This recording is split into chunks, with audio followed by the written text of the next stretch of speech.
Uh, People, yes, sir. people is you should let this Oh, say that again. Okay, I'm adding everyone. Colin is here. All right.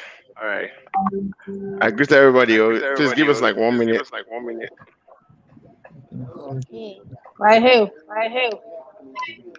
Hola. My God's there. Anyway, now spectator of me I could do today anyway. So, all right, I have Justin in here. Justin is my co-host. Justin, say hi to everyone. Hello, everyone. Good evening. Justin. Hey, Colin. Sega. Chisholm. How, buddy? Hello. Hello, what's up? Man, we did try you. Colin, yeah, your barbecues. When are we getting some here? So before we start, can I request if everyone can, from my handle, retweet it so people on your page can know that you're live? Why is Chisholm in the dark? What's your handle? Am I in the dark? You look you are. Am I in the dark? Anybody else? No. You're very dark. Really? Even Sega said dark. Sega, you should actually face the light. I'm facing the light though. Uh, Okay. and Sega, Do we have mic check? Do we have mic check done for everyone? Sorry, I turned my mic off. So Oh, let me change my position. Justin, just quick sound check. How does everyone sound? Tega, I can't hear you very well. Okay, Tega is even muted right now. Can you hear me now? Bola, please, Can you what's hear your me, Mrs. Sega? WhatsApp? My Your handle, Twitter handle? I'll put from the comment. It's BWLAWAL. It's not again BWLAWAL. BWLAWAL.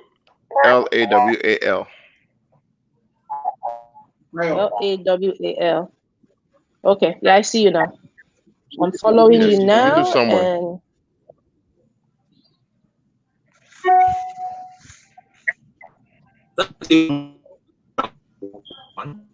All right.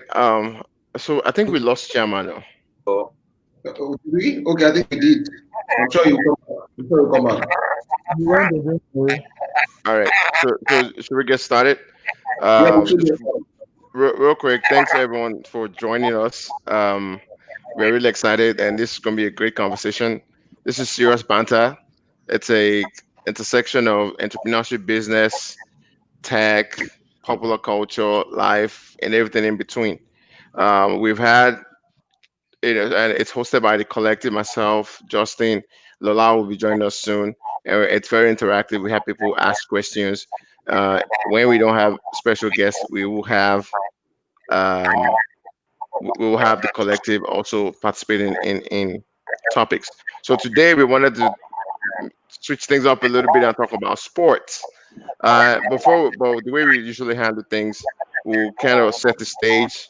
And Biola is our guest host today, so he's going to be doing a lot of the wrangling and the communication while we chime in as we have things to put input to give.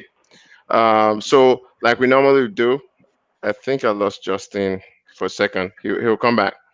So typically, Yeah. what I'll normally do is just ask Justin to kind of set the tone for what we're expecting for today. But since he dropped off, maybe Biola, I don't know what you planned, but we are not scripted at all. But we want deep, stimulating conversations that, it's that show about the content people didn't know they needed.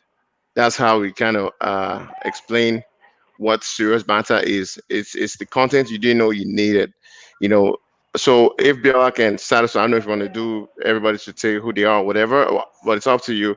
We'll be Yeah. here, and when we need to chime in, we'll definitely do that as well.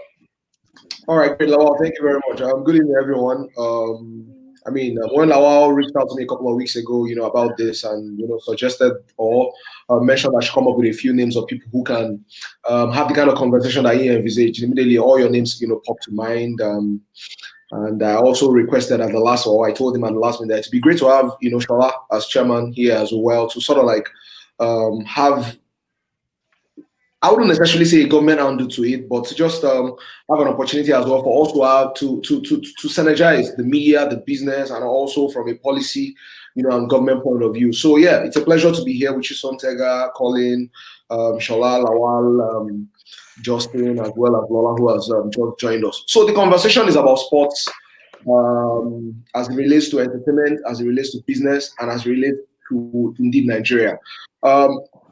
I'll first of all start off by saying that I will imagine that everyone here, Chisom, Colin, Tega, and Shola, are in some way displeased with how sports is in Nigeria, particularly in the business end of it. Because, I mean, we've been to and we've seen how incredible our opportunities for can for social create social and economic value. And we don't see as much value in a variety of reasons. Those reasons are what we are here to discuss this kind of the opportunity and also the steps that we can take to start to actualize some of the things that we need to do to open up the opportunity for the benefit, of everyone. So I'm going to start off by going straight. Normally, I will do the lady first. I'll start with Colin very, very quickly. Colin, here's my view. Nigeria is within the same context, for instance, with Ghana, with Senegal, maybe Rwanda, Egypt. A few countries who are not too far from us from a socio-economic perspective. So we are doing a lot more than all these other people in terms of strategizing sports entertainment and business. What are the issues and the reasons for it? Bella, was that from you? Yeah, that was for you. I said I was going to start with you. Oh, okay. Because there's a lot of feedback here. I'm struggling to get what you said. Can you maybe you Yeah. should mute all the non-talking? I don't know where the feedback is coming from. Wow, there's a lot of feedback. Can we sort of like kill everybody's microphone? And then when I bring someone into the conversation, you turn on that person's microphone. Is that possible? Yeah. Okay. Okay. Let me mute mine. Then you can ask the question again.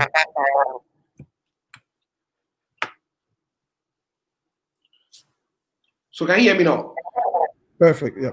So yeah, just go ahead and ask again. Okay, so my earlier point was, if you look at countries like Ghana, Senegal, maybe Rwanda, with some of the strides they've made in recent times, Egypt, Tunisia, a few countries who are in Africa, who are not from Nigeria. Sorry, Biola, can I Yes. cut in? This is really sounding terrible, and I think I know why. What we're getting is double feedback because your device is on speaker, right? You're listening to us through the speaker.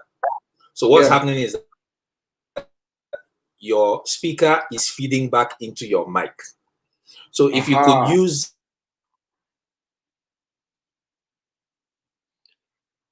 Let me see if I can get a headset. Tayo, I think Justin's audio is. I think he's traveling. I don't know if he's back home yet. So, can we all kind of just take rounds? Because I don't hear any. Okay, Biola, can you keep going? I don't really hear as much feedback now, so I don't know. Biola, if you can just randomly say something out loud. So hello, hi. Is there feedback? I don't really hear it now. I don't know about everybody else. Bola, you're actually muted, so I see your lips moving, but I don't hear it either, so I don't know. I think it might have been Justin's audio because I really sorry, Justin. Justin, say something. I didn't hear any feedback till he jumped on.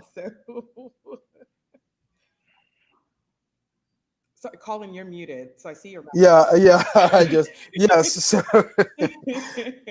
yeah, so I was getting a lot of feedback. That's why if you see the I said something on the private chat because I was actually getting a lot of feedback and I could barely hear what anyone was saying. So Biola, I think maybe you can continue now until your headset comes on because I think now it's come down a little bit. Okay, yeah. So the earlier point I was trying to make was we sort of like all have an idea of how much social and economic value that we can get from sports. And if you look around us in Africa, that is Nigeria. If you look at countries like Ghana, if you look at countries like, to some extent, Rwanda, Senegal, you can go so far as to say Egypt, maybe Tunisia. You can see that they are all making really, really good strides, way better or farther, than Nigeria. What are the issues that we battle, Colin, that means that we cannot even match people like Rwanda and Senegal? I think first of all, it's the way we think.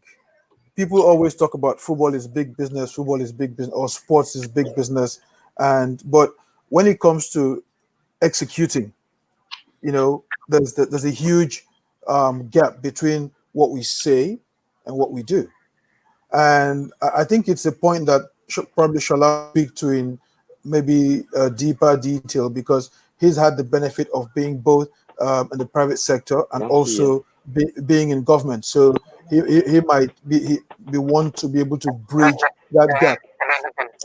Now, okay, Justin, you're back and we have feedback again.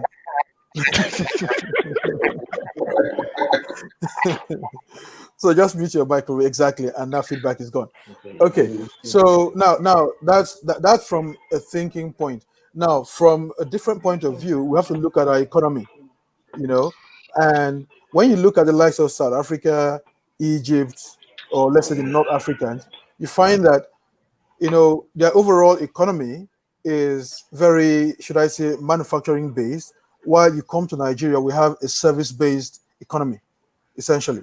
So it's hard to actually source for commercial opportunities in an economy that is so almost completely dependent on service, which is so much of a service economy. So that's a very tough one to deal with. Now, when you talk about the likes of Ghana, I'm not sure they are much different, from us in terms of where they are from a business and commercial point of view for sports. So I think if we start from that perspective of looking at our economy as a whole first and where we are, and then we now look at, even the little that we have, how do we manage it and manage it in a way that, we encourage those, even in the service economy, who are putting money to continue putting money into the business, then we can have a good starting point for a conversation.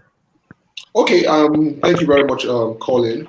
Let me go to Chairman. Colin, you alluded to Chairman, having the benefit of private sector experience and now he's in government.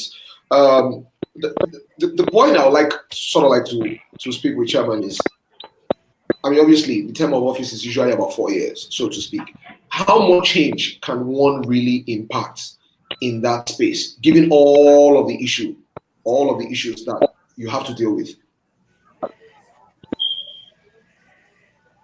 I think I hope I call the question correctly, because it's coming. The audio is coming in gaps.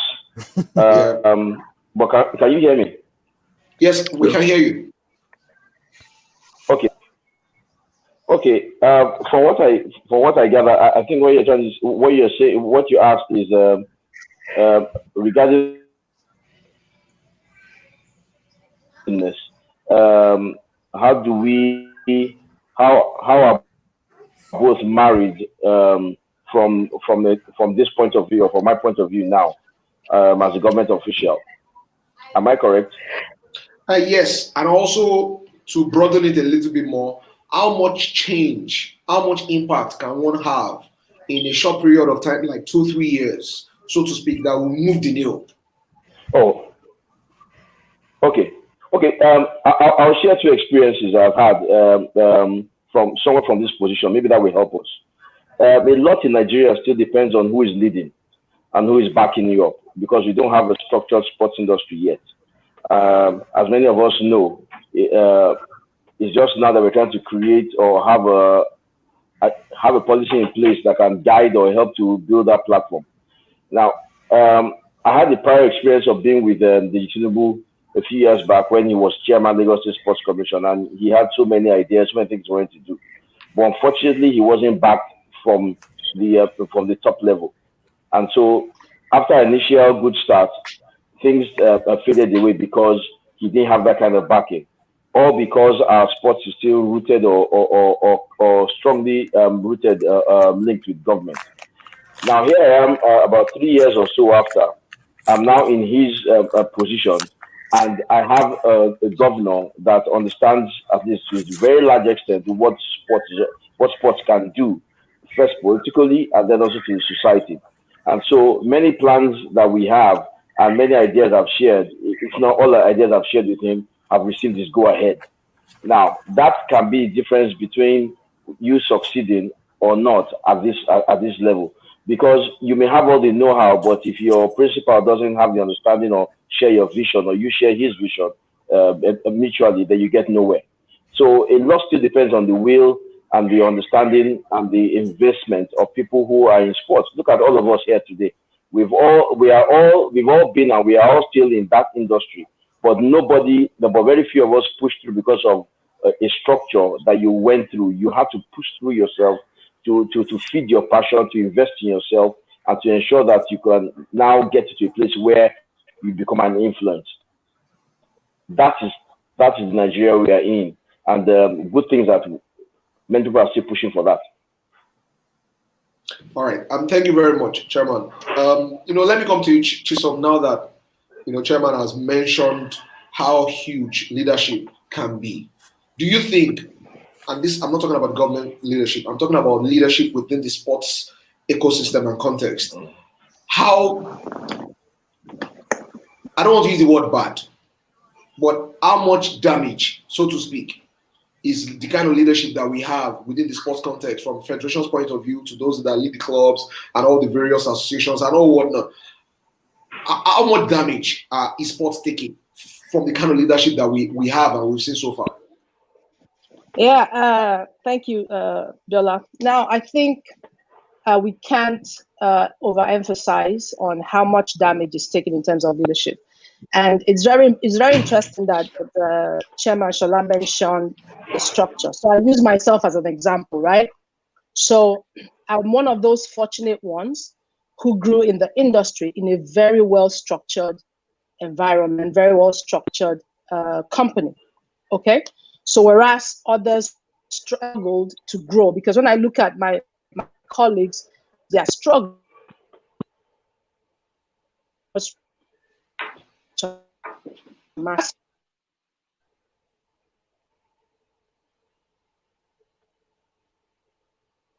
my side. But okay, everybody's back now. Can you all hear me? Yeah. Yes, we can. Yes, I can. Yeah, so from my point. Oh, I'm so sorry. So I'm saying that from my point of view, the first time I attended a major international tournament, I went there the way a footballer would approach a match. So for me already, my output, everything was totally different. I don't know if can you hear me?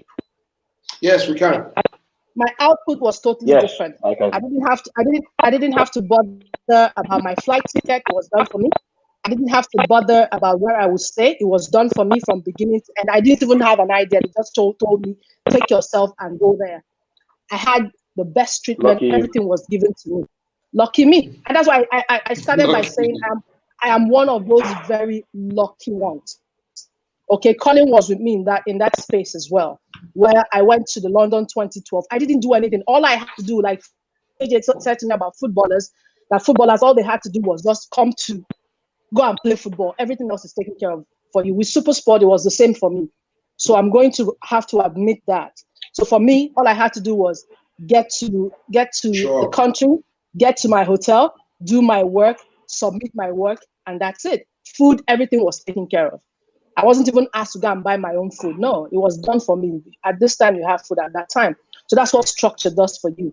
So when you have a system or an industry without structure in every single facet of that industry, obviously the product is going to take a hit. So now it's also interesting that Colin talked about, the economy and what's going on. Yes, the Nigerian economy is bad, but my argument is always, when you look at how much those same commercial partners or investors invest when there's a major international tournament, then you begin to realize that even if the economy is bad, but when there's a major product for them to invest in, they bring out the money. Okay, so when there's a World Cup that we're spending billions in Nigeria, I'm not talking millions, we're talking billions of naira in Nigeria. When there's an AFCON, a lot of investment. My first major AFCON event was Colin that brought me a gig I knew nothing about. He was over there, he got me a gig here.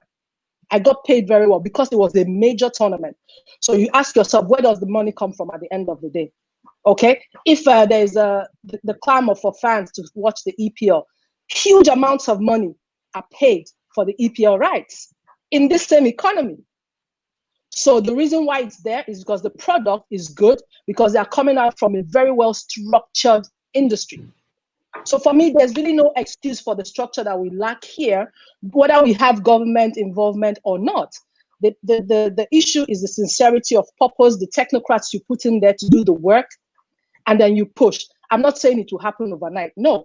But if we don't see any improvements or changes or a tiny light in 4 years, I'm sorry, we won't see it in 8 with the same people there. Yeah, okay. All right, thank you, Chisom. Tega, let me come to you now. Now, just taking a bit of points from Chairman, from Colin, and from Chisom, talking about leadership, talking about structure, talking about government, and so Colin mentioned something about the size of the economy, and how service-based the economy is, and how money is tight, and all whatnot. A counter argument, Tega, will be that in this same economy, we've seen the music industry make such huge progress in the last 15, 20 years, so to speak. So much so that it's an export product right now. We have our artists and our music making global raves, making all of the top charts, and all whatnot, win international awards, and our artists making millions and millions of dollars and bringing money into the system. And that money is beginning to, in some way,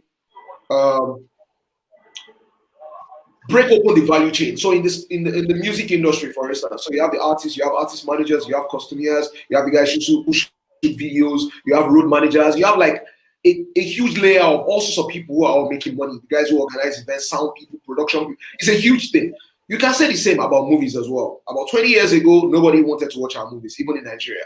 20 years on, our movies are so good that they are export products. In some way, there's some element of I don't want to say cultural colonialism going on in Africa, but Nigerian movies are number one in Africa, third biggest in volume or size or something like that all across the world. The same Nigeria. You can make the argument that sports is a bit tied to government.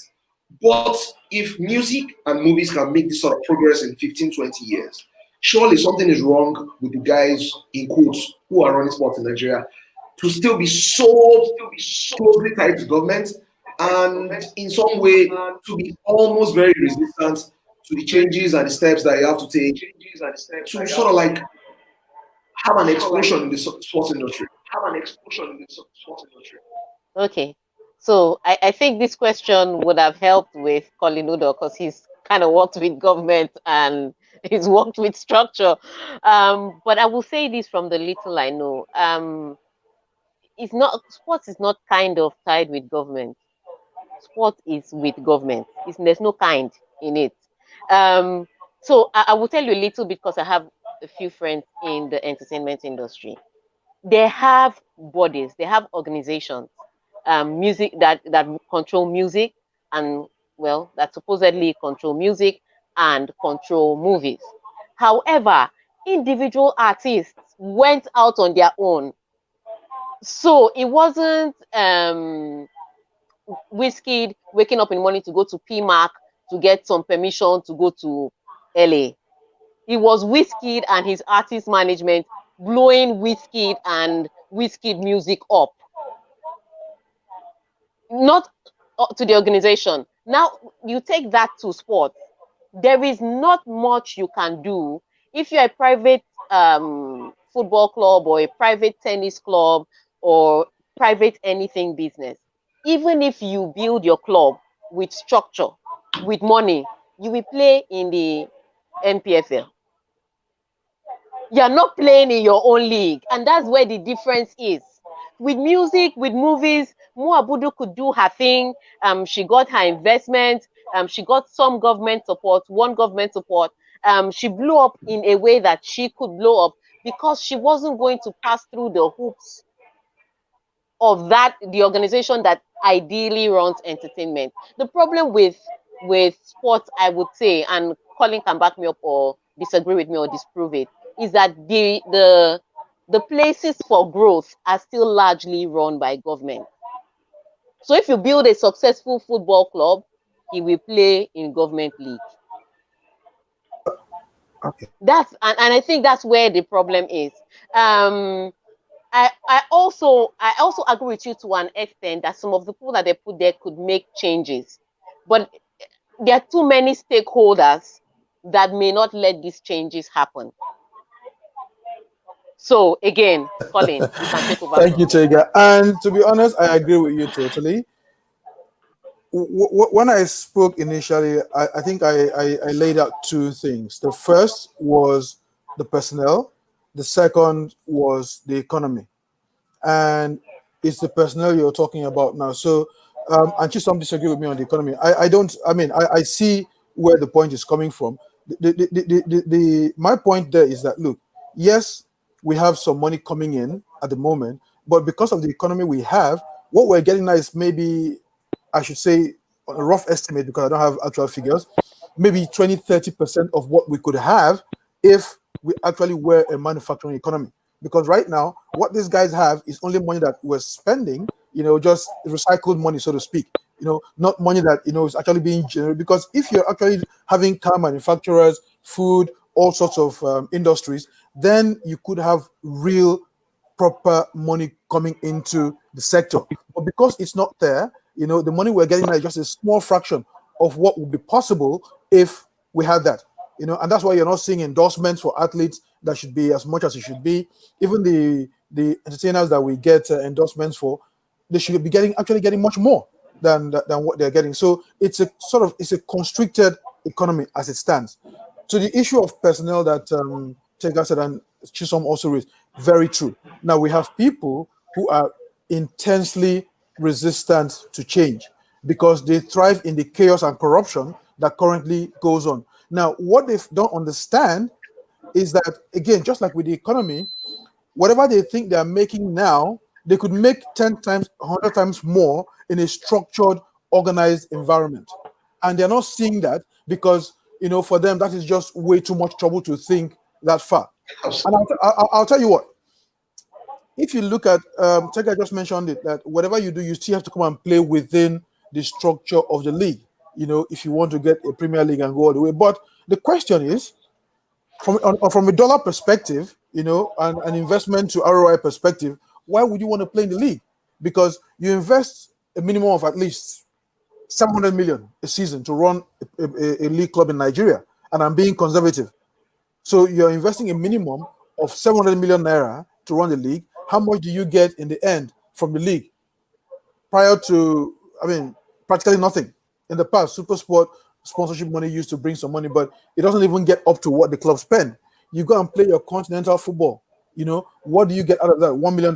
You spend, $1 million is what? That's if you win. That's if you win. Exactly, if you win. And now that's one. So let's add all the other what do you call it, FCI and goals scored, wins, and that, and so okay, you make $2 million. Now, back in the day when the dollar was 150, you're talking 300 million naira, right? These days you're talking, say, 800 million. So in effect, you just wiped out your entire investment that you've made in the club and that's only if you win the Champions League. So there really isn't any incentive. In about 20 years. Exactly. So now there isn't any incentive, to compete in those leagues together you talk about. But here's the reverse part of that. I've been looking at Nigerian transfers over the last few years, and the majority of, in fact, 80 to 90% actually of transfers of players out of Nigeria to Europe come from academies, not Premier League clubs. They come from academies. Clubs. Yeah, they come from the academies. So those academies are actually making money. When Kelechi Iheanacho Kelechi Nwakali moved to Arsenal, Diamond Academy made what, 2.5 million pounds. That is way more than any Nigerian Premier League club will earn. Exactly. And exactly the same thing when Yakubu Ayegbeni moved to Israel. Back then, he got, I think he went for about $80,000 or so. So, but just think about it. One player from an academy moved, and we're talking 2.5 million pounds, not dollars, pounds that they made out of that transfer. So, and then you look at it. Look at Nigeria's first 11 the first 11, Super Eagles first 11. Forget the guys who were born in Europe. Look at the guys who actually went from here. How many went from a Premier League club to Europe?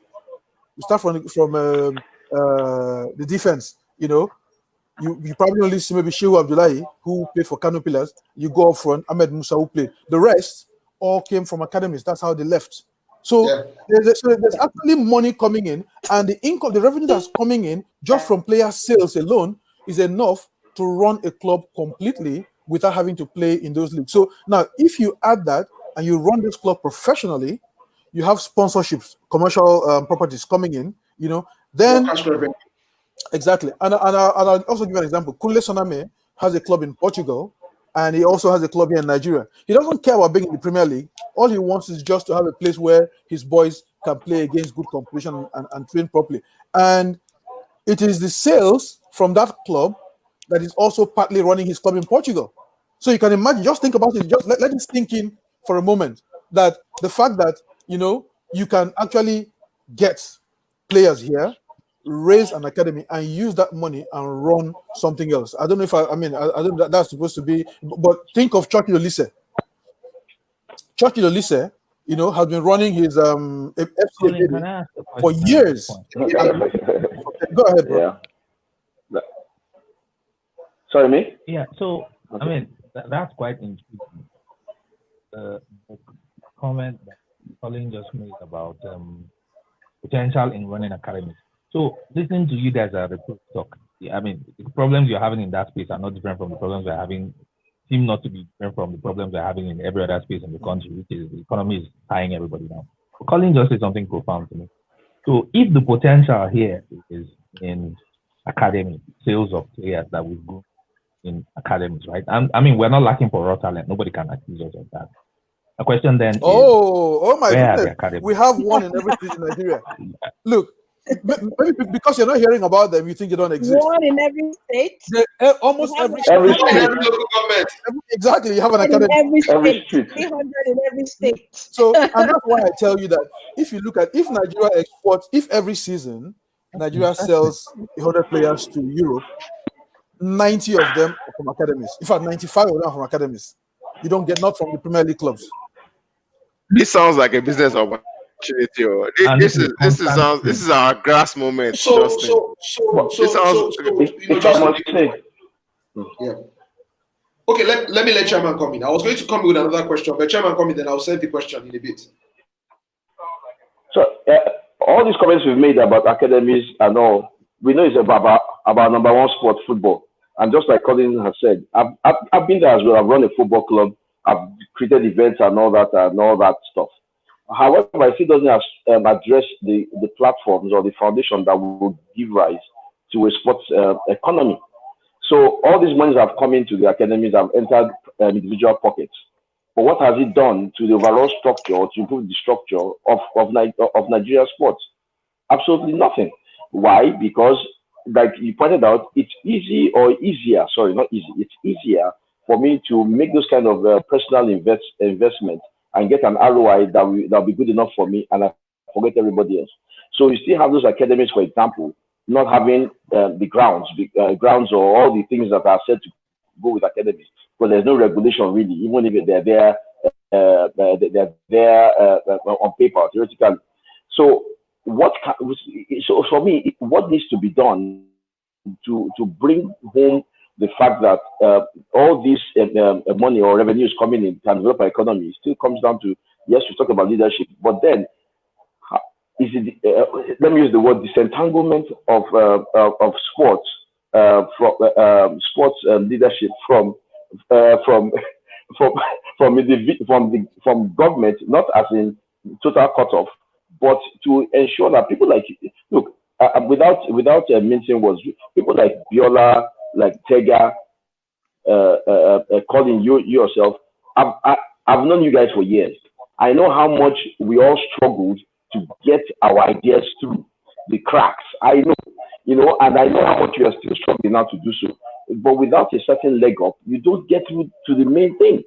Okay, so for me, what needs to be focused on right now is, because look at the typical Nigerian football game. I remember when we were running COG United, we couldn't even charge at the gate because the money, the area boys to come and charge you and say, leave the gate open. We have been watching football here for decades, and it's our father's property. Did you build the stadium? They come and tell you that, and then you have to throw the gates open. So how you can't even make money from gate taking. So where else you want to make money from? The stadium don't belong to you. One time the government will come and tell you, could come and tell you, because you are now paying 100,000 naira per match, for example, and now that you are getting a full crowd every other weekend, come and pay 600,000 or come and pay 1 million. What do you do?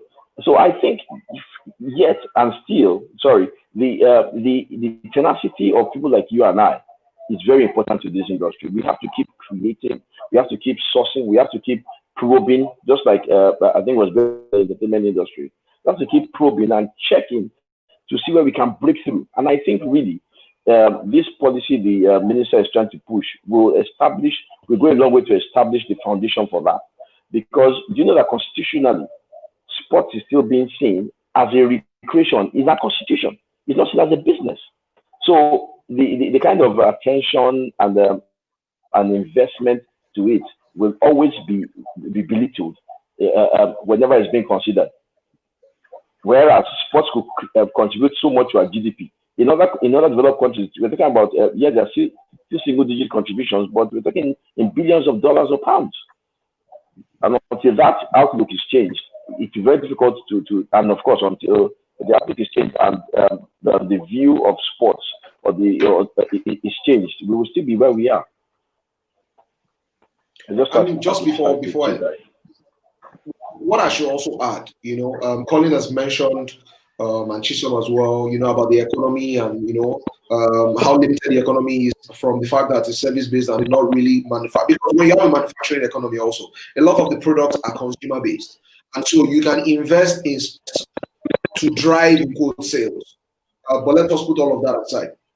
The larger point I would like to make is that, so we are seeing revenues shrink from the private sector. But also we can see the pressure on government revenues as well. We have a shrinking economy. Even before this, we've had fiscal issues, now Corona, and all whatnot. The outlook as well, Chairman, is that even on the government side as well, revenues and budgets for sports is also being squeezed. So we are in a position where there isn't enough money from the private sector. There isn't enough money, so to speak, from the government sector. So how do we go forward? Quality. Let me give an example again. I'm going to give an example of what I know a bit about quality. You see, because let's talk about, let me use somebody as an example. Let me use Tega. Tega has been on Ladies in Sports for a few years now. And I remember when all this started, the thinking behind it and all that. And the whole idea was to trigger that emotion, to trigger the investment by corporate bodies into focusing on ladies, on women in sports. And from advocacy to spotlighting and then to events. However, how many? We have only one of her, or maybe two of her, who are doing something of quality. Eventually, what I've seen happen is that once you get to a point where some revenue start coming in, quality starts to dip, and then the product fades away. Right now, I mean, at the time when, if you remember, about 10, 15, maybe 20 years ago, the private sector invested a bit more, far more than this into sports. Why? Because they could associate what they were getting. But right now, you don't get anything. The quality you get is very, very little. We are putting together an international event, and you can't find 10 people who have enough expertise to service certain ends of the industry. What do? You have to outsource. So I think first of all, we have the doggedness. I think we have the will. At least some of us have the will. But then, do we have I think we lack enough quality content to attract private investment. And until we do so, I think it's very difficult for us to get the investment from the private sector. Also, we know the private sector is not well educated on sports, but do you blame them when they have been used to so-called stakeholders who profess and describe a different mantra from what you and I are trying to preach? So what you find out is that when the Colin goes to the market, he might get some of the things he wants from an investor or from investors. But when Mr. ABC goes there to the market, they wonder what he's talking about, and they wonder that Colin and that guy is the same sector. Or when the guy is talking about sports with Chisholm, and because I've seen it happen. You're making your pitch to a conglomerate, and they buy in a bit, and then somebody comes in and says, "Hey, guy, don't worry. You just give us 100 million, for example. We I can will do make it. sure 60 Exactly. I make sure 60 comes back to you. Don't worry." And then the guy gets the money, and you are there waiting for your pitch to go through. So I think the more we push quality, the more we push events, no matter how little events are, the more we push advocacy and we stay with it, I think we will make a big breakthrough. And also, because government is so much tied into sports in this country, we need people who know about sports to be in sports. We need people to who know about sports, people who've gone through the experience and actually have ideas to contribute, and also pray. And I say pray deliberately. Pray for the backing of leadership. When I say leadership, not people like me, but the person who you're reporting to, your principal, to back you up to the hilt to get things done. Otherwise, we'll keep mourning. As Tega pointed out, don't forget, sports is one of the most structured industries in the world. If you don't pay the NPFL, you don't get the cherry at the end of the day. But the cherry is not even enough. But let's even get it first. But where's this NPFL today? When was the last game in the NPFL? Please go on. Sorry. Can I chip in here? Now, I need to go back a little bit, especially after hearing from Shola. Now, when I said that it's not just about the economy, I didn't disagree with Colin. Everything he said, spot on. But this is what I'm saying. What I'm saying is exactly what Shola has said now. Now, we can't build Rome in a day. But if Rome, all you see is the debris, nobody has picked up that one stone, Rome will never be built. You won't even build it in 1,000 years. That's what I'm saying. Now, the point I'm trying to make again is this. If we begin to build the structure to get the product, and if we get the right product, you begin to build trust with the private investors or the commercial buyers, then it grows. Right now, there is zero trust between those people, potential investors or commercial buyers, and the product. And when I say the product, I mean the structure, the people who run it, and what they put out, the output.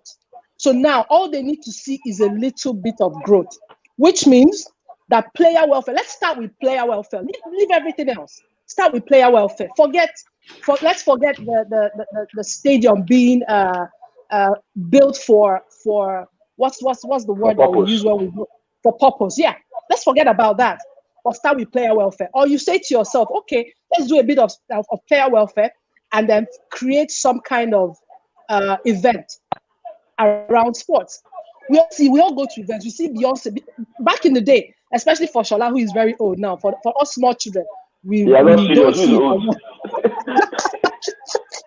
For us small children, but I'm sure Shola can back me up on this. Back in the day, in Shola's time, people would go see maybe Earth, Wind and Fire, and had very little faith. You are very old. I had very little faith in maybe Otis Willicky or whoever they had at that time. This is the kind of pants that we okay. Chisholm is one of no, I will get after this. Okay, now I thought Shola saw Elvis Presley concert. Exactly. That's how old he is. You were there. I can tell you guys one thing. Even though we can't, Tega is right that we can't compare the structure of the music industry and the sports industry, totally different. But I can tell you this: they had their own challenges. They started taking baby steps to what it is today. Yeah. Now I can tell you, some years ago in Abuja, I went to watch Wyclef Jean. I went there because of Wyclef Jean. At the end of the day, Two-Face Idibia stole the show. At the time, we had Two-Face and Remedies and the rest of them. But the product Two-Face at the time was he had groupies already. Two-Face had groupies at the time. Girls wanted to see him. Young boys wanted to be like him.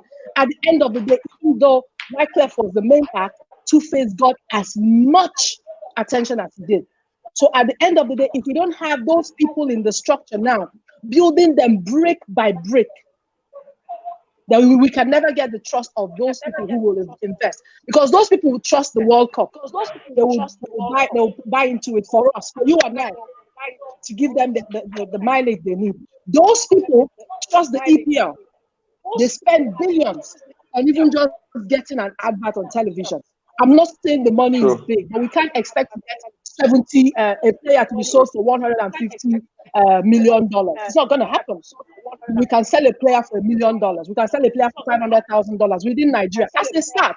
But we have to start from somewhere. That's what I meant by having those people there and managing the little resources that we have. It's by managing them that we build. But we can't all just sit here and say that the structure is not there. Then we don't do anything.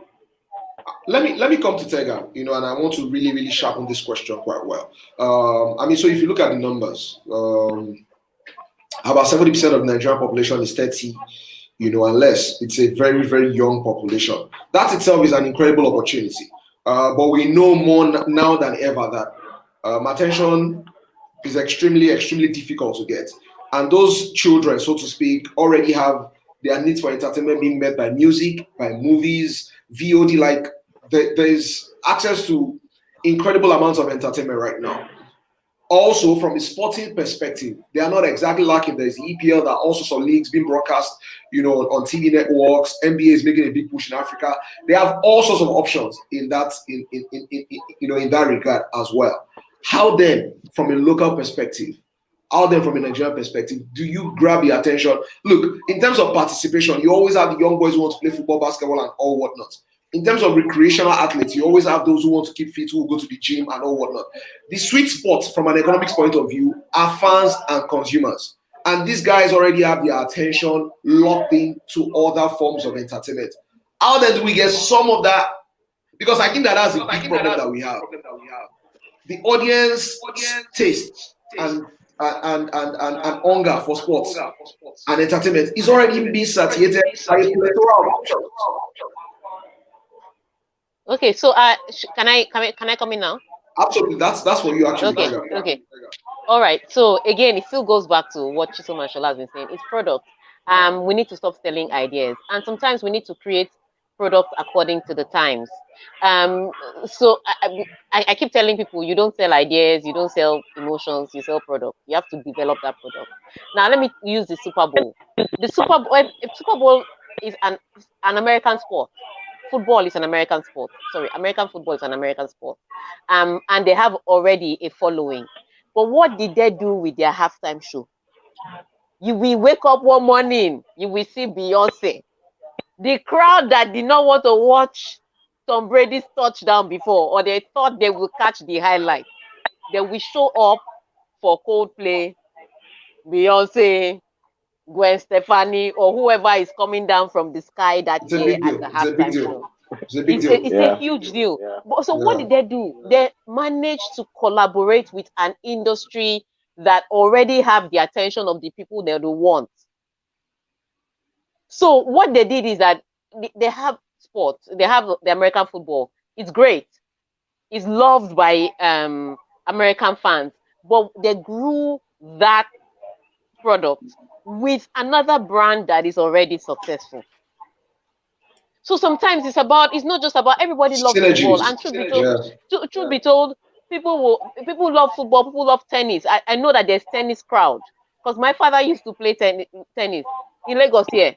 So there's lawn tennis crowd, there's basketball crowd, but it's the development of the product. The product, the game itself is not going to be enough. Just to make your point, you see what's happening with boxing recently. Yes. Thank you. What GoTV was doing with boxing when it was on. Yes. So they make them so the game alone is not going to sell it. You have to develop the brand to attract the interest of the people you want to attract with everything. So it's much more than just the athletes that are playing. It's much more than just recreation. So it comes back again to what Shola and Chisom were saying. Develop the product. Colin, so they already have it. Yeah. Okay, yeah, Justin, let's hear what you've got to say. Okay, so again, this is me that once upon a time I would have called myself a sport person. Sorry, Bola is really telling a story, but he's muted. So Sorry, Bola, Go give me ahead, Lola, Lola. I one said second. I'm so we want to sorry. hear from Lola after Justin. Lola.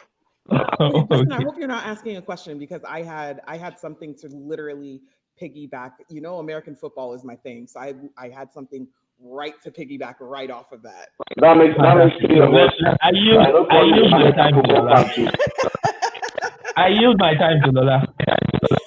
Okay, Lola. Okay, so Congresswoman from New York, please take it away. the congresswoman recognizes the gentleman. Touche. So what I was going to say, can you all hear me? Because somebody said they can't hear anything, or two people said they can't hear Loud anything. and clear. Okay, all We can right. hear you. I don't know what's going on. Okay, I'll ask my question. Hopefully, it comes through later. So, what I was going to say, since and not saying that I'm not a sports pro, that's not my thing. I'm not in the marketing, but I will say in America, when it comes to the product in America, a lot of times is the actual team itself.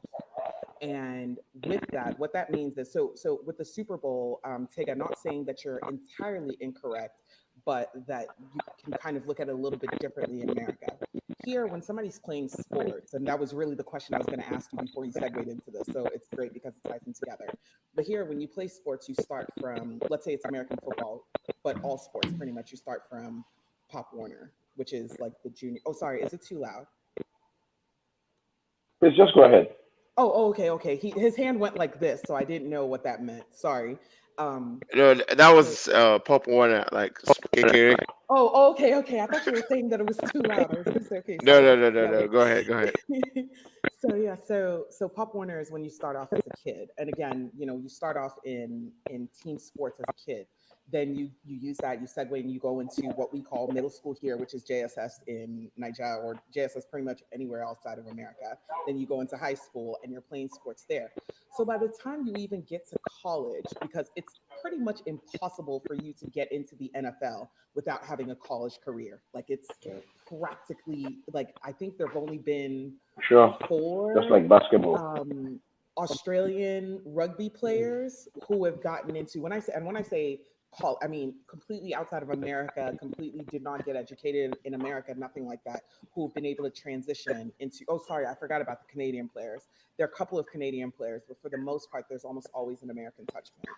So you're building the product that's being built there is two things. One, the team already has its status, but then you have this individual person who kind of has a track where, like they'll announce what high school I went to, what middle school I went to, what college I went to.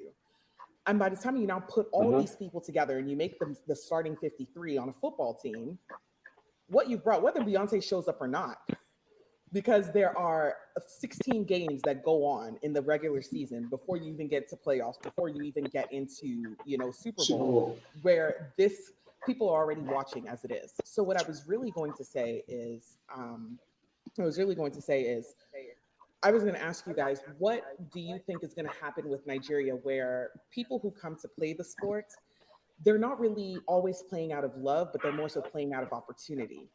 And so they're not really seeing the opportunity to stay in Nigeria, and that's why they consistently keep being exported. Like I'm not that old, but I remember there was a time when like somebody, I think the first Nigerian player ever went to, like, I want to say Chelsea in like the 90s or 80s or something like that. You guys can correct me if I'm wrong. Was it Arsenal? No, it was, okay, never mind. But I know that there was one, and I remember that being a very, very big deal. I remember, and this was from outside Nigeria perspective. I remember that being a huge deal. And so, what do you do when here, let's say in America or even in England, you have people just playing because, they're kind of good at it, they love it. They kind of start playing for fun, and then they actually develop a really, really strong talent for it. Versus in Nigeria, where when somebody's playing, they're literally playing because like you're not going to find, let's say, I mean, he does have a son, but you're never going to find his son playing on a Nigerian national team. It's never going to happen. It's just not going to happen. So what do you do when even the So, people who do have money, their kids aren't invested in it, or they're only invested on a recreational, pickup game in one of these empty fields kind of purpose, or sorry, kind of opportunities, versus the person who really needs to play and compete at a national level is the person who's looking for the opportunity to get out, or the opportunity to do more than whatever was for them, let's say in their small town or their village or whatever. Lola, But I think your point.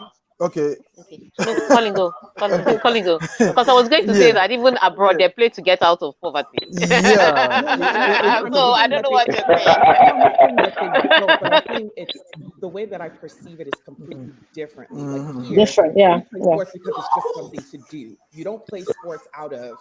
In fact, here, if you're richer when it comes to outside of football, and even with football, here team sports are a super expensive thing, very, very expensive. And most of the people who advance to the very competitive levels are financial. Their parents are very financially sound. Yeah, I'm gonna. So, I think. Yeah. Sorry. oh, Colin muted himself. Yeah. So yeah, Colin, you muted yourself. no, I did because I was trying to. Some noise was coming. I was trying to get them to close it. Okay, so now, I think all of this, like you've got a good point in the sense that the when you talk about the pathway for sports, in the Western world, is not the same as the track that we have in Africa, except maybe for places like South Africa and the North Africans. North America. Yeah, exactly. So ours is more hit and miss. You find a talent, you go for a scout, you go for scouting, and you Train get and lucky. inshallah. Yeah, exactly.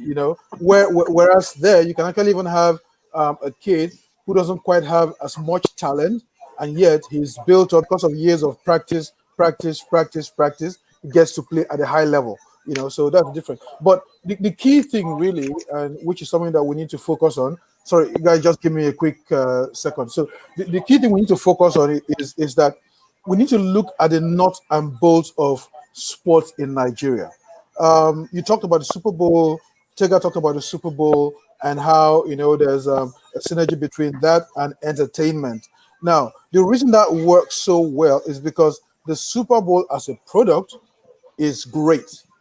Entertainment as a product is great. So when they both come together, they bring the two demographics that some of which are overlaps, sometimes together.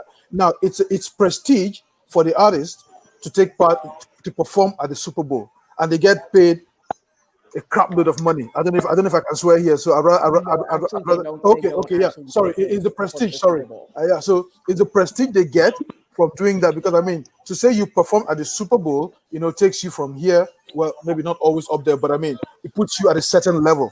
Even Michael Jackson performed at the Super Bowl, and at the same time, being able to get these top artists to perform at the Super Bowl is also good for the NFL.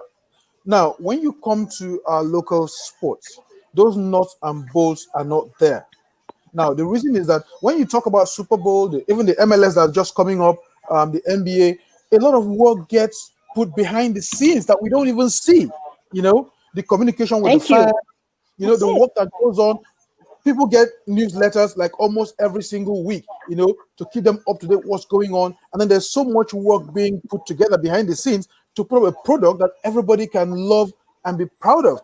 Now when you come here, every day the first thing you see is, we have controversy everywhere. You have bad press, you have court cases, you have forecoms, so all of those tend to drag down the value of the sporting product.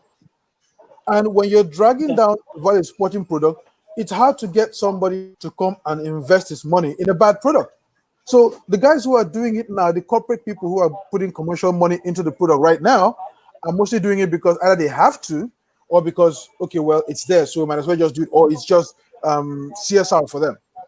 So all of that contributes. Now, unfortunately, we have poorly educated administrators. And when I say poorly educated, I don't mean they didn't go to school. We have PhDs, who are just as illiterate as the guy who didn't go to school. Exposure.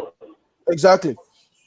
So they are semi-educated, semi-illiterate running sport. And I don't mean that as an insult. It's just the fact. It's true.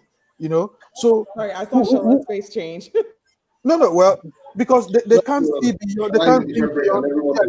They can't see beyond their noses to see how much the potential these sports have, and they also can't seem to think in the sense that, okay, look, what can we do differently, disruptively, to change these things, to turn this thing around?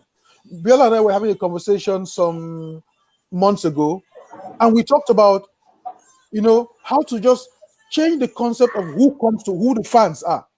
Right now, we have people who are running football, who are running sports, who are still thinking like they're in the 60s. They keep telling you, oh, want to go back to our glory days. Can I swear? Am I allowed to swear? Okay.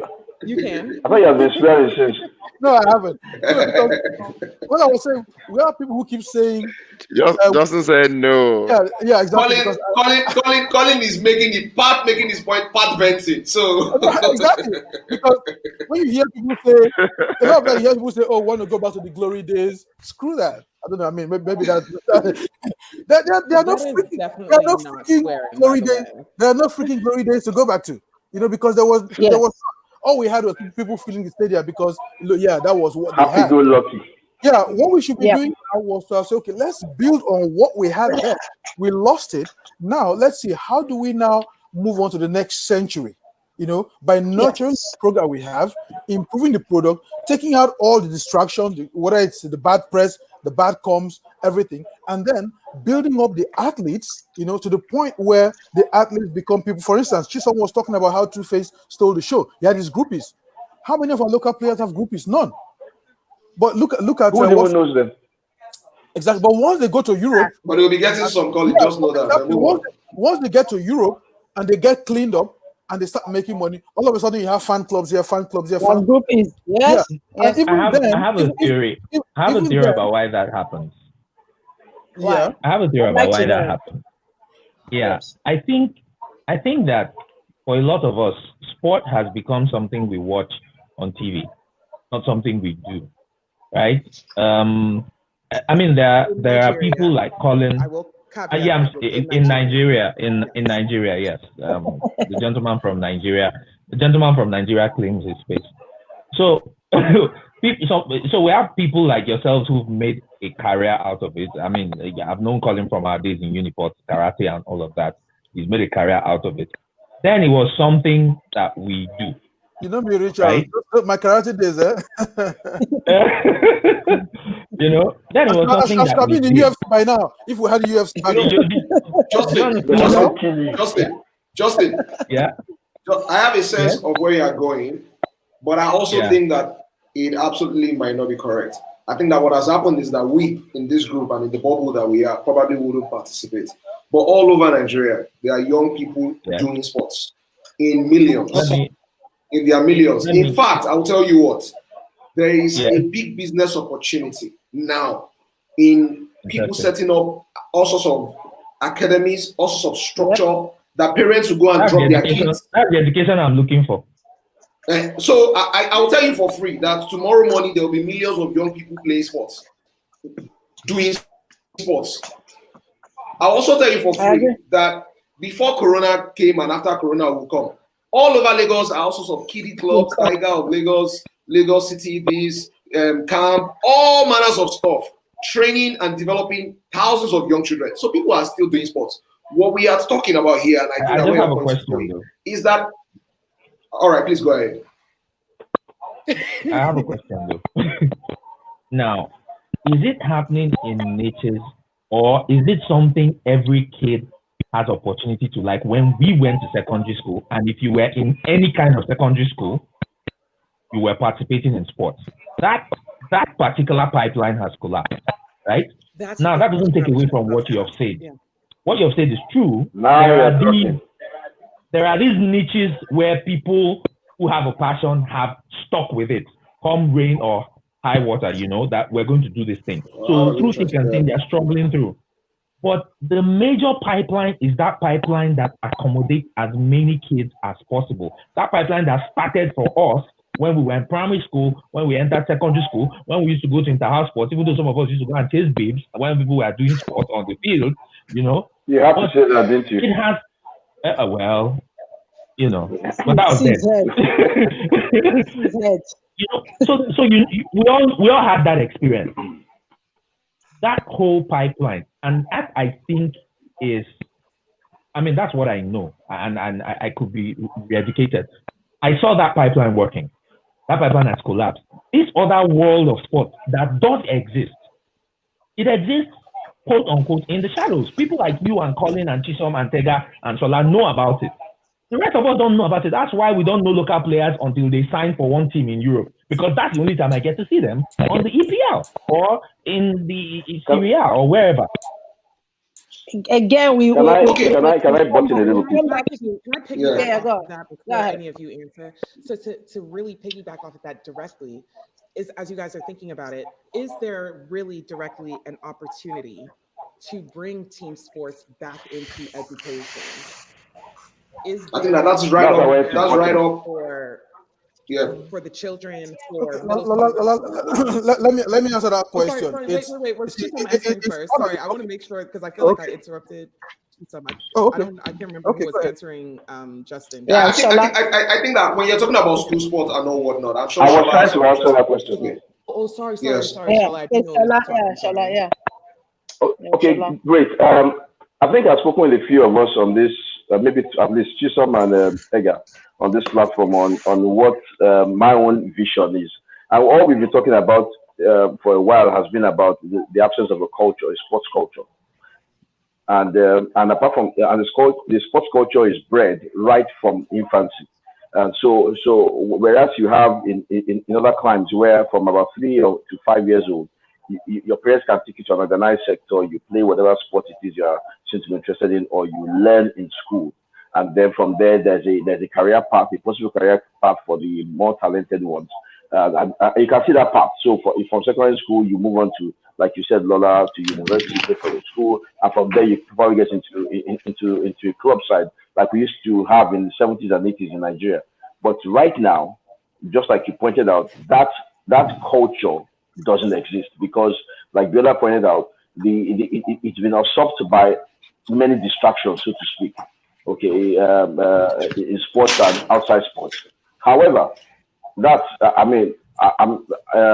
a focus that we have. We identify that.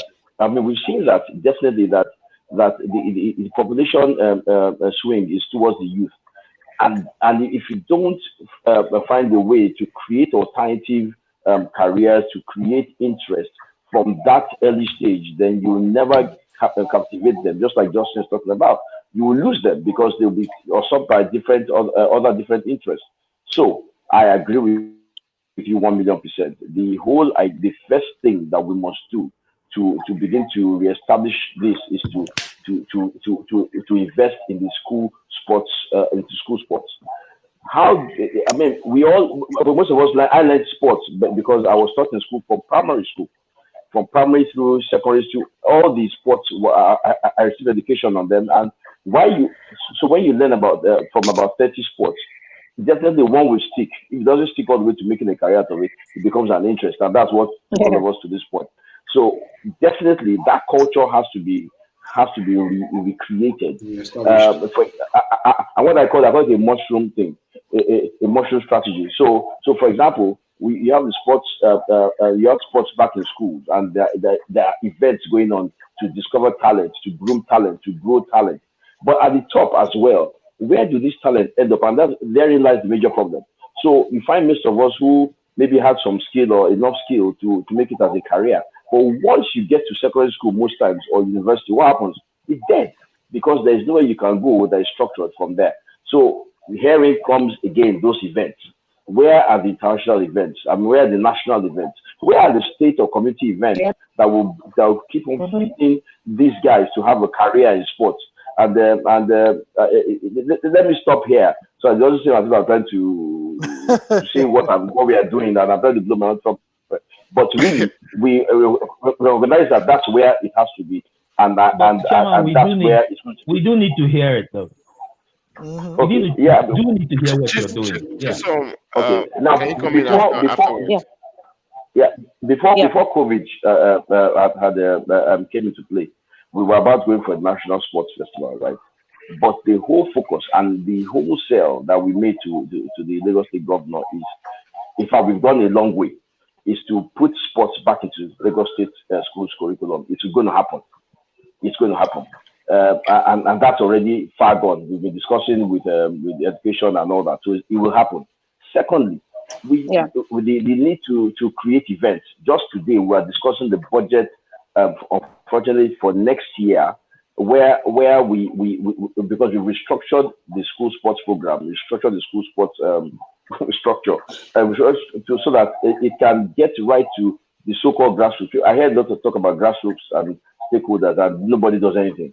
So the whole idea is to ensure that the budget gets to where it should and where it becomes effective to promote events, to promote and generate the interest of children to come back into sports, to invest, to get parents to trust that the children can invest in sports and make something out of it. And don't forget, it's not just football. We have a plethora of talent and people who are talented differently in other sports.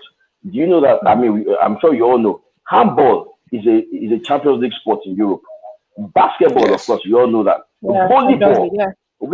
we used to come second, finish third, and go into the world volleyball and world handball championship. But what has happened to us now? Where are the marathoners in the north who have the natural ability because of the altitude difference? So those are kind of things that we look at. But first of all, you have to lay the proper foundations, and which is getting school sports back on the agenda and making sure there are events for people as they go through the system to grow into when they even in the school sports. And that's what we are the major thing we are working on. Yeah. So for me as well, school sports are sports for kids. And I prefer to say sports for kids, a proper structure or a platform for kids to play sports, because I'm always very skeptical about focusing solely on school sports. Everybody thinks that going back to school sports will all of a sudden change, sports in Nigeria or be the only conveyor belt. It's not, because you have to look at the system and check the number of children who are out of school. What happens to those children? Most of the athletes we have now are also those children. Okay. So just before you go too far, Chisom, I think just to add to your point, one of the reasons why people prefer school sports or prefer to say school sports or to focus on school sports is that with schools you have a sense of what ages they are. Structure. Out of the school structure, there is the free fall. Again, I disagree with that. And that's where probably what Colin was talking about comes to the fore, where we have a system or a country that is completely dead, or not completely dead, almost dysfunctional in every aspect. So again, I don't make excuses for those who cheat, but they also have dreams, and they're also coming up in this very dysfunctional system that doesn't prepare for them. So at the end of the day, if I have dreams, I'm going to keep chasing my dreams till I'm 90 years old. I will keep chasing to play Arsenal if I were a footballer till I'm 90 years old, until my body gives up or my brain gives up. So I can't really blame them, right? So, but what I'm saying is, yeah, I will do it. Who was this other day that told Colin that somebody who was 24 11 years ago was looking for him, right? Remember that, because he has his dreams. Age does not kill your dreams. So we have to understand that. And when we understand that, so far you're when 80-year-old men have children, women in their 50s have children. If the body can take it, why not? So what I'm saying is this: we have to cater for those people as well. We have to go back to that system and figure out a system that will work there. Now, because I have a niece, for example, who is in a private school in Ogun State. I'm a tapper. Naturally, I tap football. Biola can testify on how good a goalkeeper I am. You have to go across, Wabi. I told you guys I have been right, and I bought and was it an Adidas boots, very superior one, because I'm a professional and I needed a professional boot to try my trade. And my 12-year-old niece, yes, I'm good like that. So, but let's leave that one and focus on the real issue now. My 12-year-old niece, we'll come back to my expertise later, my skills. My 12-year-old niece saw it and she loved it. But she had no interest. She was like, "Oh, Chisom, it's so colorful." She had no interest. She went back to school. She already saw that boot with Messi written on it. And I'm not even a Barcelona fan, right? But I saw it. It's Messi. I bought it, right? With Messi written on it. She called my sister and said, Auntie Chisom, I want to join the football team. Can you send me those boots? I sent it to her. She loves to play football. But again, if you go into that system, as a girl, they tell them you cannot play today because the boys are playing. You cannot play tomorrow. And then she came back home and she said to me, she's frustrated. She really stopped going because they go there, they tell them the boys. So we have issues around young children. So if we focus on only those private school, public schools, things won't get fixed. That's number one. Number two, when we speak of, I want to say that one cap doesn't fit all. So as Nigerians, we have to come back home and figure out what works for us. These schools that we want to do inter-house sports in, Ogashola, Lagos is one of the baddest cities in Nigeria. Go to those schools. What did you have there? So I was going to say, people, does not fit all. people open schools in their backyard, no pitches, nothing. Where are they going to train and so play? we cannot stop on what we have. Yeah, go ahead. I don't want to interrupt you, but the thing that we have to start somewhere, and like we all agree, we can't provide. Nobody can provide a solution to Nigeria's problems in any sector at once. And so, oh no! real life. The problems you're talking about. Okay, NEPA hasn't struck. My battery is literally dead, so it's going off. Okay. So yeah, so like I was saying, so like I said, we have to start somewhere, and consider the number, the impact that needs to be made to make it to get a result and to get this activity going. It's important that I think schools are a good place to start. Like I explained, if you don't start with schools, then where do you want to start? You can't start from the top down because you certainly won't get a lot done. But if you can start by focusing on what we call the next generation, then you can begin to start inculcating a culture that they absorb, and you can work on those minds. And don't forget I said we're working on the mushroom strategy, where you're starting from the bottom with school sports, and you're going from the top as well. There's a document that we did, and people we've spoken with about, for example, reactivating clubs. I'm not talking about professional clubs, but amateur clubs in athletics, in volleyball, in basketball. Those guys these are the guys who play pickup games and all that, and who play set on the street. But after you play set and you sweat and all that, then what next for you? So there's and how do we do that? Is by creating and bringing on enough events that will keep stimulating interest and give you aspirational focus, so that you can you keep developing. And don't forget that and also talking about private schools, we are not focusing only on public schools. It's everybody together, and that's one thing that's not helped development in sports. There's this thing they used to tell us when we were younger. They say, go and get in there. They're not packy enough, that kind of thing. And that's what happens with private schools. When they play with the public schools, you find out that when they get beaten, because for whatever reasons, the complaints have always been that, oh, my son got an injury. I mean, when we handled COD United Academy, for example, my son got injuries because we are playing with these hard boys from the street. And I tell them, when your son goes abroad, that you think you want him to go, who do you think is going to beat in football clubs? He's going to contest with people who are packaged like them and who are dogged and that want to make it. So, for us, I think school sports is a good basis to start from. Then we can begin to spread out in influence. Okay, just let me say that school sports. Biola, just 1 minute. School sports is a good place to start from.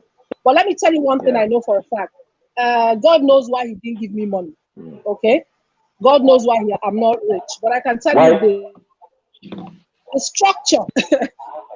Why I don't get money, why I'm not rich. God knows why I'm poor. Because if I had money, okay, you see what you are rich. That's why when you hear the word poor, when you have the word poor, it doesn't register because you are wealthy. Chisom, I know you have money. The others know what I'm talking about. But let me tell you this, Shola, I agree with you. School sports is important. Again, I insist on calling it platforms for young kids to play sports. If I had money, you see all these neighborhood sports places. I can have a few of them there and create small competitions for kids to play. There are kids who are not in school. I can still do that. I can still build a structure from there. That's the point I'm trying to make. Now, I don't think. I agree with you. If you focus on that, if you focus on that and leave school sports, that we can't go. No, I just need people to get away from the fact that no, if we don't have school sports, things will not work. We can do school sports. We can do neighborhood challenges. We can do different things. We can just build what do you have in America, like what the YMCA is, where people go and play. We can build our own and have community sports centers for kids to go and play. In those communities, you reach them. So if their parents, if they're not in school, their parents cannot afford to send them to school, we capture them somewhere. If I had money, those community centers will be what I would do. In those community centers, I can teach them something in technology alongside sports. I can do other things for them because we have more than 30 million children who are out of school. In those 30 million, we can get at least 1 million sports people. Easy. We can't disenfranchise them. So that's why I'm always very particular about saying platforms for young people to play sports. So what I'm doing with my Fortem Inspire program with the young girls, I still try to introduce them to sports, and then they can go to those Baco facilities they have and try to play. Because if I just focus on just what we have in school, then we'll have this same problem that we have with government facilities or government industries or government structures. That's the point I'm trying to make. Okay. So I think that we've spent quite a bit of time talking about development, going back to sports and building from the ground up. But let's segue now into what, because we're talking like the sports business components. So, Colin, I want us to focus, for instance, on the NPFL and the opportunity that it can be. We've seen snippets of what the NPFL can be as early as about 4 or 5 years ago. It was on TV. Mm-hmm. It had a title sponsor. It had a couple of other sponsors. We had a few clubs with shared sponsorships. We were playing games in the nights. It did look like we were onto something. And then we ran out of, momentum. And right now, my estimate was about 300, 400 million naira per annum per club, but you are saying 700 million. In any case, the NPFL represents about 10, 12, 14 billion an outlay. And literally that money is just incinerated every year. There are about 500 players in the NPFL. Up to 8% of them don't move abroad. The guys who play in Nigeria are constantly old. They travel long distances by road. The games are not on TV. The stadium is empty. It's like I always say to people that I consider the money spent on the NPFL incineration. You just burn the money, create absolutely no value. There are no groundsmen, there are no stadia, it's not TV, there's no production on the media component. Just appoint one guy as media officer is supposed to do. Literally, absolutely no value is being created, competence not being developed, nothing is happening. There has to be a better way of spending 14 billion, Colin, on the local league. You're right. Look, like you said, the league minimum that the league said that it would take to run a club is about 350, 400 million. That's a minimum estimate. But I have been involved in on the inside. Per year, right? Yeah, on the. Can you hear me? Yeah, per year, yes, per annum. Can you guys hear me? Per annum. Yeah, per annum. $1 million US, yeah. Yeah, exactly. So I have been involved within some of these clubs, and I've seen sometimes how much money comes in from the government released to them, and then how much they spend. So I can tell you with certainty that if I say 700 million, I am being conservative. That's how much money these clubs get to run per year, per annum. So unlike what Biola has said, now when you put that together for 20 clubs, you're talking at least 14 billion that's going into running into the sports ecosystem. Oh, sorry, the NPFL, sorry, not sports, just the NPFL ecosystem alone we're talking 14 billion naira every year. So let's even be conservative and say, okay, no, it's not 700, it's 500.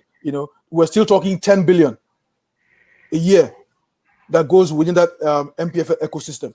And now, how does that go in? It simply goes in. It's like money going into a dark hole. 400, yeah. Into a black hole. It just goes in there and nothing comes out. Because it's incineration. They want the money. Yeah, exactly. Even the player trades that happen, the few player trades that happen, you don't see it come back and being put back into the club, like you said, to pay groundsmen, develop capacity, develop structures, get academies. Now, I've talked about how the academy system makes more money than the NPFL club. Now, if part of that money was put into running a proper academy system, which is something the NPFL has said this guy should do, but they're struggling with. Oh. Now, if they trade players from there to Europe, they will still get almost all that money back, but they're not doing that. Now, when you talk about the idea that I was talking about earlier when I said Biola and I were doing some brainstorming, was how do you change the perception? How do you change the fan base? Because the current fan base is one of entitlement, because they are seeing so much money coming in from the government.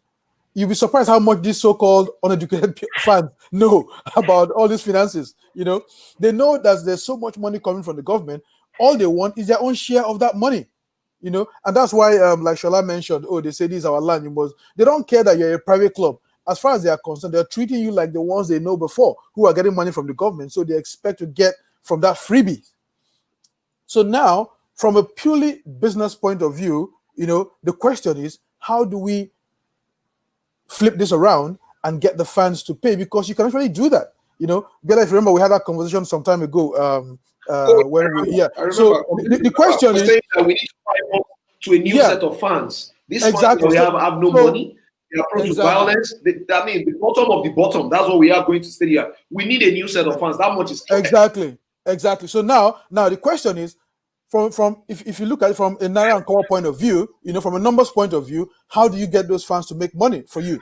And it's simple. Well, not simple, but at least from a math and point of view, it's simple. When it comes to execution, that's where it becomes a bit more complicated. And each one now. Let's say, for instance, we look at let's take Lagos State. Let me take Lagos State as an example, right? Lagos State has approximately 14 million people. 17 million. Shola, correct me if I'm wrong. 17 million people.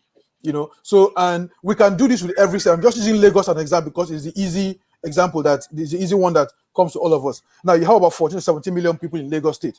10% of that is 1.7 million. And we're looking on the high end, right? 1.7 million for those. Now, if you come down and say, okay, look, you want 10% of that 10%, to invest money in football, in an MPFL club or whatever. Now, you're talking 170,000 people. So let's take out the 70,000 just for ease of math. And say, okay, 100,000 people, right? Now, if you get 100,000 people to spend 10,000 naira a year on a football club, how much are we talking about? 1 billion. 1 billion.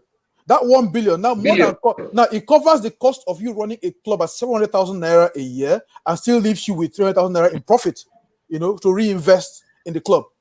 So now, what do you have to do?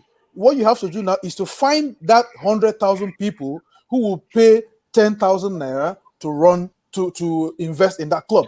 But for you to do that, now you have to give them a product that they will feel comfortable paying 10,000 naira for. Can I chime in real quick? Go in. So what is so amusing and amazing at the same time about sports, and this is why we do this on Serious Banter. Like I always like to say, it is the content you didn't know you needed. So me as an innovator in the edtech space, right?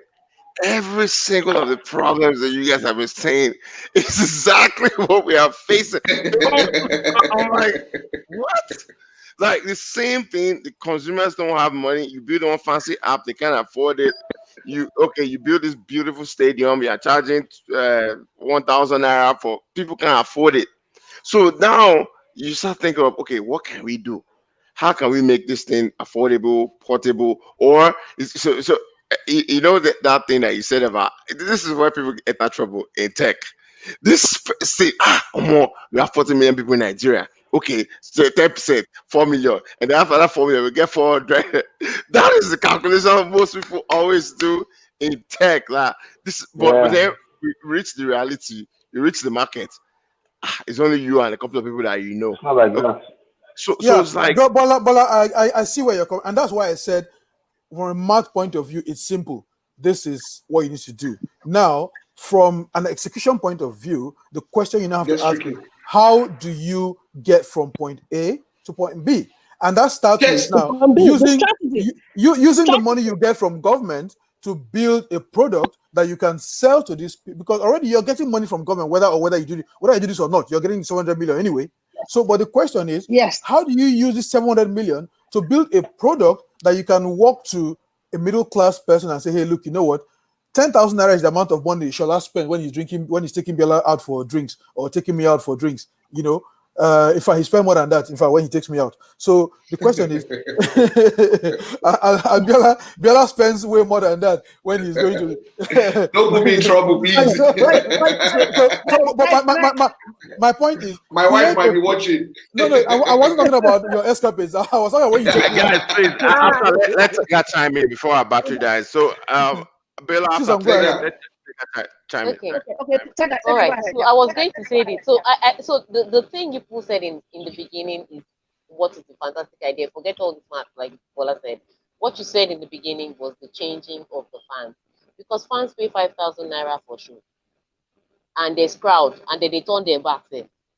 Here's the point I even make. Here's the point that I make. So Grilled fish. I think grilled fish is 3,000 naira. A bottle of beer is people 500. they buy That's 3,000, and they can't watch football. People they buy them. So what I'm saying, what you were saying in the beginning is the changing of the fans, and this is why I think the leagues and the clubs need to do it differently. I know that we employ the police to help out with stadium security on the day. Well, that's what I've heard.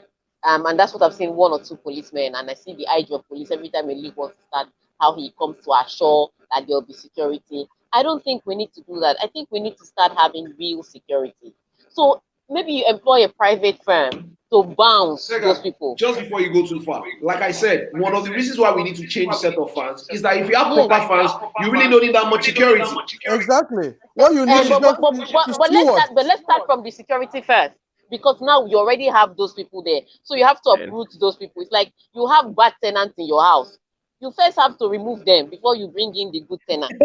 So the way to eliminate them is to change the access that they have into the place.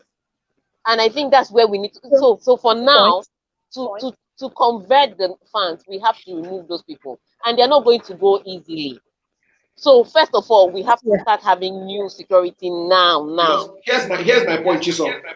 So eventually you cannot have your matches without, because there's a reason why they bring all those, why shows stopped using police and they started bringing K Square. The other point I want to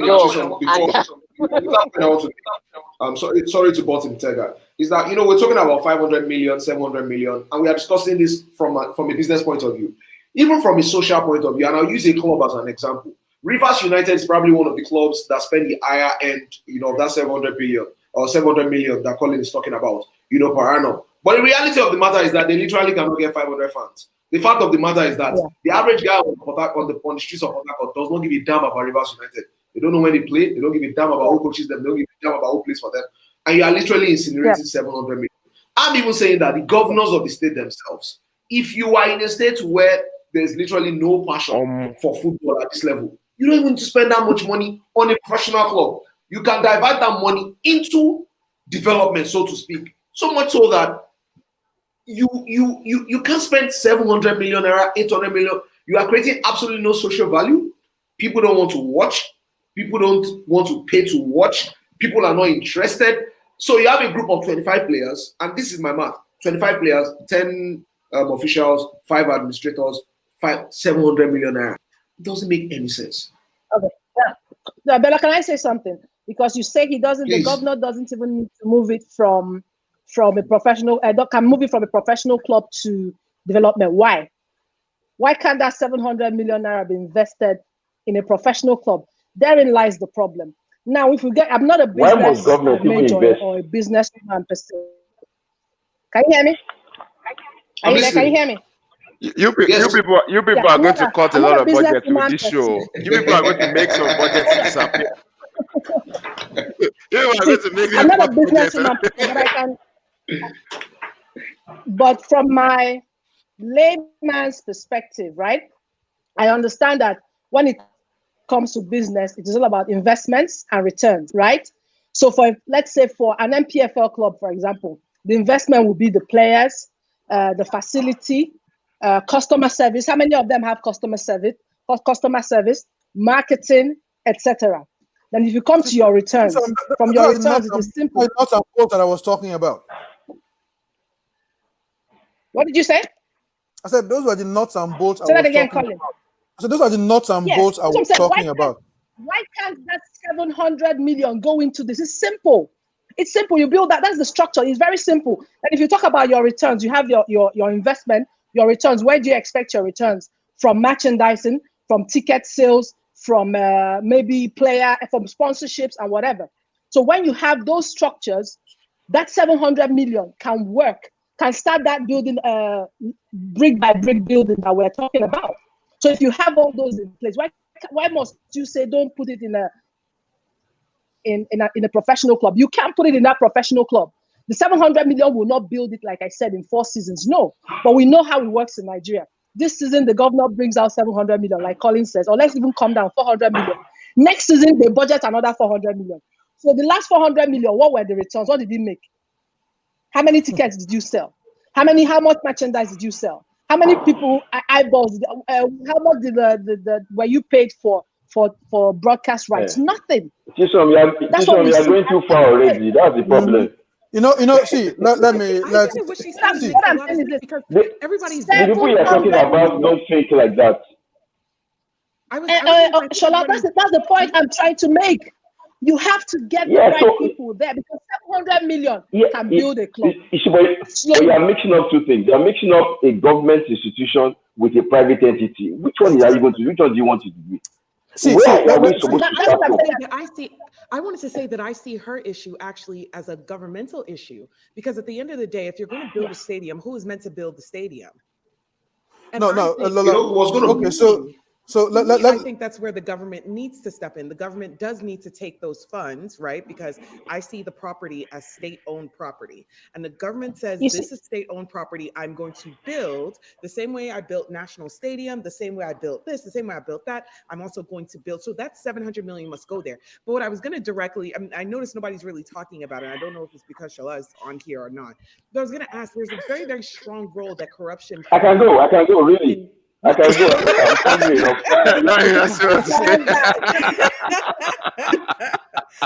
I was going to say, nobody's really addressing the fact of like for me from the outside, I see that there's so much corruption that's there. You have issues where players have been stranded because money has never arrived. One of my friends that I went to undergrad with, she was the one who led Nigeria to the Winter Olympics. To find money, when I talked to her, she was like, most of the money came from outside sources. It did not come from Nigerian government, even though she's representing Nigeria, the government. Well, which one is Sean? Take your time. I feel like that's how we like to. I didn't know you guys had me. I didn't know you had me. Before everybody pounces on me, before everybody pounces on me, what I'm saying is what I understand, and I could be perfectly wrong. I'm okay with that. What I understand is there is definitely a role for government to play. But okay, let's say I'm wrong about Sean. What was his name? His last name begins in D. The one that was over the overpayment and then magically said, oh, he didn't know anything about the overpayment, but $130,000. Lola, shout off your mind. No, off your mind. That to me is all. Okay, Lola, I think that very excellent point. The funny thing is, Lola, incidentally, that was where I was about to go before you came in.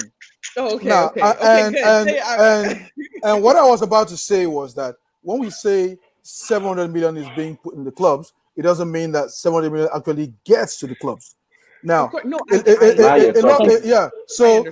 lot of the times, you see what there's a saying in government, and Shola will know, but he won't say anything, that what is released. I don't know. What is approved?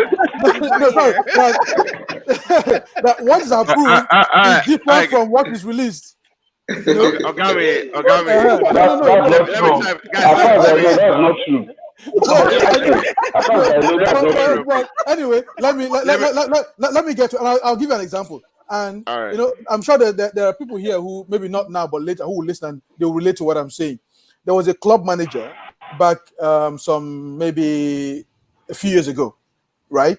Who has sent in his budget to the government, and the money wasn't released for a while.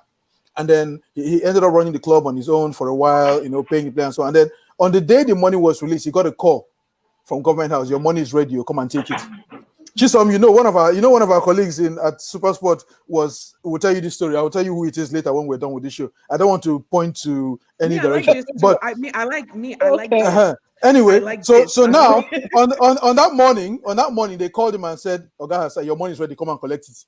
Guy woke up without even taking a shower. He drove to Government House to go and sign for his money. As he was signing for the money, they told him, "Hey, this money, please, 5 million naira here. Go and give it to Oga's girlfriend." Out of the, I'm telling you, Chisom, I'll tell you the person. You can ask him when when you so they told right there when he was signing for the money, they told him that look, hey, just take her 5 million naira. God's girlfriend needs 5 million. Go and give it to her. And of course, you cannot say no, because if you don't go and drop that 5 million, next time when you send in the budget, it will take forever. So now, let's say you make a budget of 700 million. By the time the money comes to you, you're probably getting maybe half of that, maybe 500 or 400, because people have been settled all over the place. And you can't say that is why you see that we keep asking this question. Why is it that when players complain, oh, I've not been paid, I've not been paid? Why is it that people are not getting fired? People are not getting fired because everybody's hand is in the till. You know. Now, thank you, Colin. Now, I need to, Colin. I need to say this. I need everybody to understand that, especially Shola, that when I say that 700 million can be invested in the club, I was alluding to that corruption, because we know it is not invested in the club. Exactly. 700 million can be used when it is invested, can begin to grow a club. Now, if every club really invested that 400 million every year, all these things we are saying, we won't be saying it. It will not be Arsenal or Man. It will not be La Liga or Premier League. No, it might not even be Bundesliga. It will be something, exactly. It will be something. It will be something. So that's when I it will be Tanzania. It will be Horoya of Guinea. Thank you. It will be TP Mazembe. Thank you. Look, guys, we in Nigeria.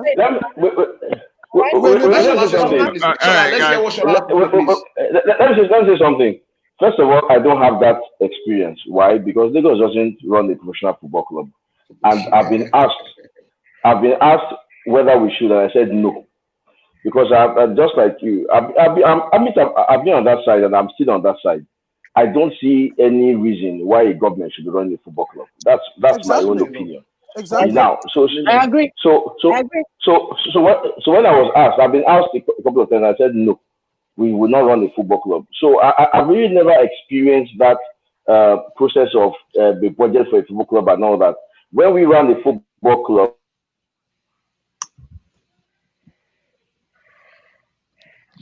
the village chairman. I think we lost Shola for a bit.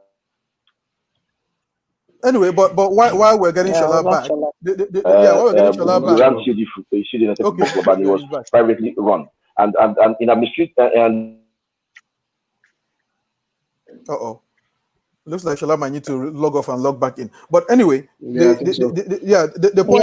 point here is that we need to make sure. Look, we find ourselves in a very unique position where we might not entirely need to really get rid of government completely, because we don't have the capacity to build the facilities and infrastructure. So government can retain maybe say anything between 10 and 30% ownership in the clubs, you know. And then that ownership can be in terms of the facilities and the infrastructure, while the clubs now themselves run themselves like real proper private entities. But the reason why people don't want there's so much pushback, you know, for ideas like this, is because the corruption is not just within the club; it spreads all the way as far as you can think of, you know. So that is why that's why it's hard, you know, for these things to happen, and that's why at the moment is the academies making money out of football rather than the sports ecosystem as a whole, you know, as a broader as a whole industry. It's not making money. When you look at other sports at the same time, we see what other sports are doing. We see what the likes of the MMA guys are doing. You know, they are coming back and they're encouraging others to throw the same path. Divine Oduduru was here. We're laughing at him for saying, "I never expected it." He goes to Texas Tech. All of a sudden, he's a superstar, you know. We just have to be able to build a product, build this, make it work, and then when you do that, if you build the product is right, you can sell it, and then you can make money, and then you can cut out the corruption at least as much as possible, and we're in business. Yeah, I agree. All right, Justin wanted to say something real quick. Justin.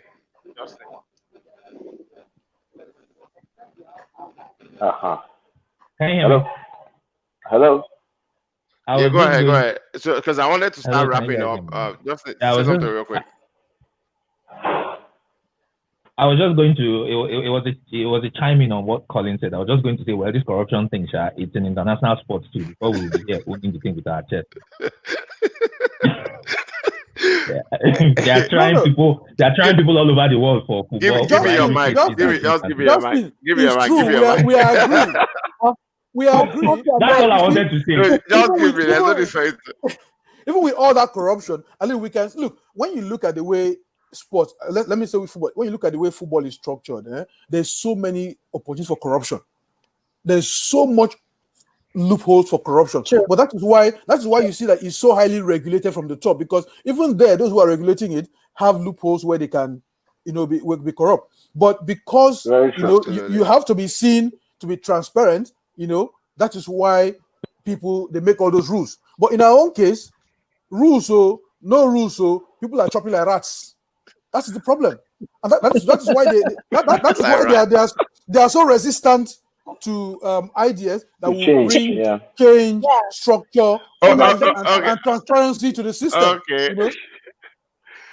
All right. The LMC, Thank you so much. to be honest, sorry, but let me just say this point. When Ndukai Rabo and Shehu Diko were running the league, they tried to create checks and balances in a way that everybody that will make everything transparent. The documents, everything, they're online and everything. But the pushback was coming from those within the system who did not want those changes to happen. Corruption was fighting back. Yeah, that's true. Exactly. That's true. Thank you so much, guys. This has been a very interesting and engaging conversation. Again, thank you so much for being on Serious Banter. We are not leaving yet, so we want everybody to spend 2 max 3 minutes to chime in on the whole big picture of what we've been discussing. But I also have one request, because all of you guys are well traveled. You are big organs in sports. Give us one big moment, or your biggest moment in sports that you witnessed live. So give us a quick, maybe spend 1 or 2 minutes to tell us to wrap this whole live on TV or live, like human being live. So Chairman, okay. So we will see now. If everyone can just spend 2 to 3 minutes, and then the order. So Chairman will go first, and then Tega, Colin, Chisom, and Biola of the house. Okay, we'll do our own after. Well, for me, my biggest live moment in sports was way back in, I think, 2006 or 2007, when we had created the Nigeria Bankers Games, and we got sponsorship and had the final broadcast live on national TV for the first time. Where the final was broadcast on TV. I think it was Minaj then. And for us, that was a major breakthrough. And I mean, to be able to work that and make that happen, it was broadcast from Unilag Sports Center to the rest of Nigeria. For me, that was my greatest moment in sports, and that showed me that there's so many things we can achieve if we try and we have the will and we stick at it. Yeah. Do you have anything to add to the whole conversation? Because you still have small 1 or 2 minutes. Okay, so but just so I can put in my closing remarks. I mean the arguments and the points we've made here today are valid. I mean, with all the people here, we've talked so much about sports and these problems in the past. All I can say is that I've also learned over the last maybe 4 working months I've been in Lagos State government, that we have to just define a point of beginning. There has to be a place where we start and we build up from there. And it's impossible to change the whole of sports from in just 5 years or 10 years in Nigeria. But if we can identify a central or a focal point where we start from and hopefully grow it from there with the right will and leadership and people who are visionary thinking in the right direction, I think sports can change. Already, it's clear from the people that are here that there's a doggedness about us that makes us want to succeed in this our chosen sufferhead field. However, no matter how bad things get, we still keep pushing, still keep striving to find ideas to keep going on. So let's stay at it. But also more importantly, let's always find time to share ideas, to grow ideas, and to ensure that we are keeping in step, because no one person has the full repertoire of ideas. Yeah. So thank you for inviting me. I had fun because I'm hungry and I can't find jam again because it's 10 o'clock. Thank you so much, Chama. We really appreciate your Thank you for participation. coming, Chama. Thank you so much. Tega. Okay, so I should start from the greatest sporting moment. My pleasure. However you want to start. I think my greatest sporting moment live was Lakers San Antonio Spurs at Staples Center, where I was high fiving all the players courtside. Like, yeah, baby. So yeah, I think for me that was a Spurs one anyway. And I support sports. So for me, that was my greatest sporting moment live. But again, to wrap up, I'd say this: ideas are a dime a dozen. I don't think companies buy ideas again; they buy products. So that idea we have to develop it to product, and then they can sell it. Otherwise, it just be a brilliant idea. That's it.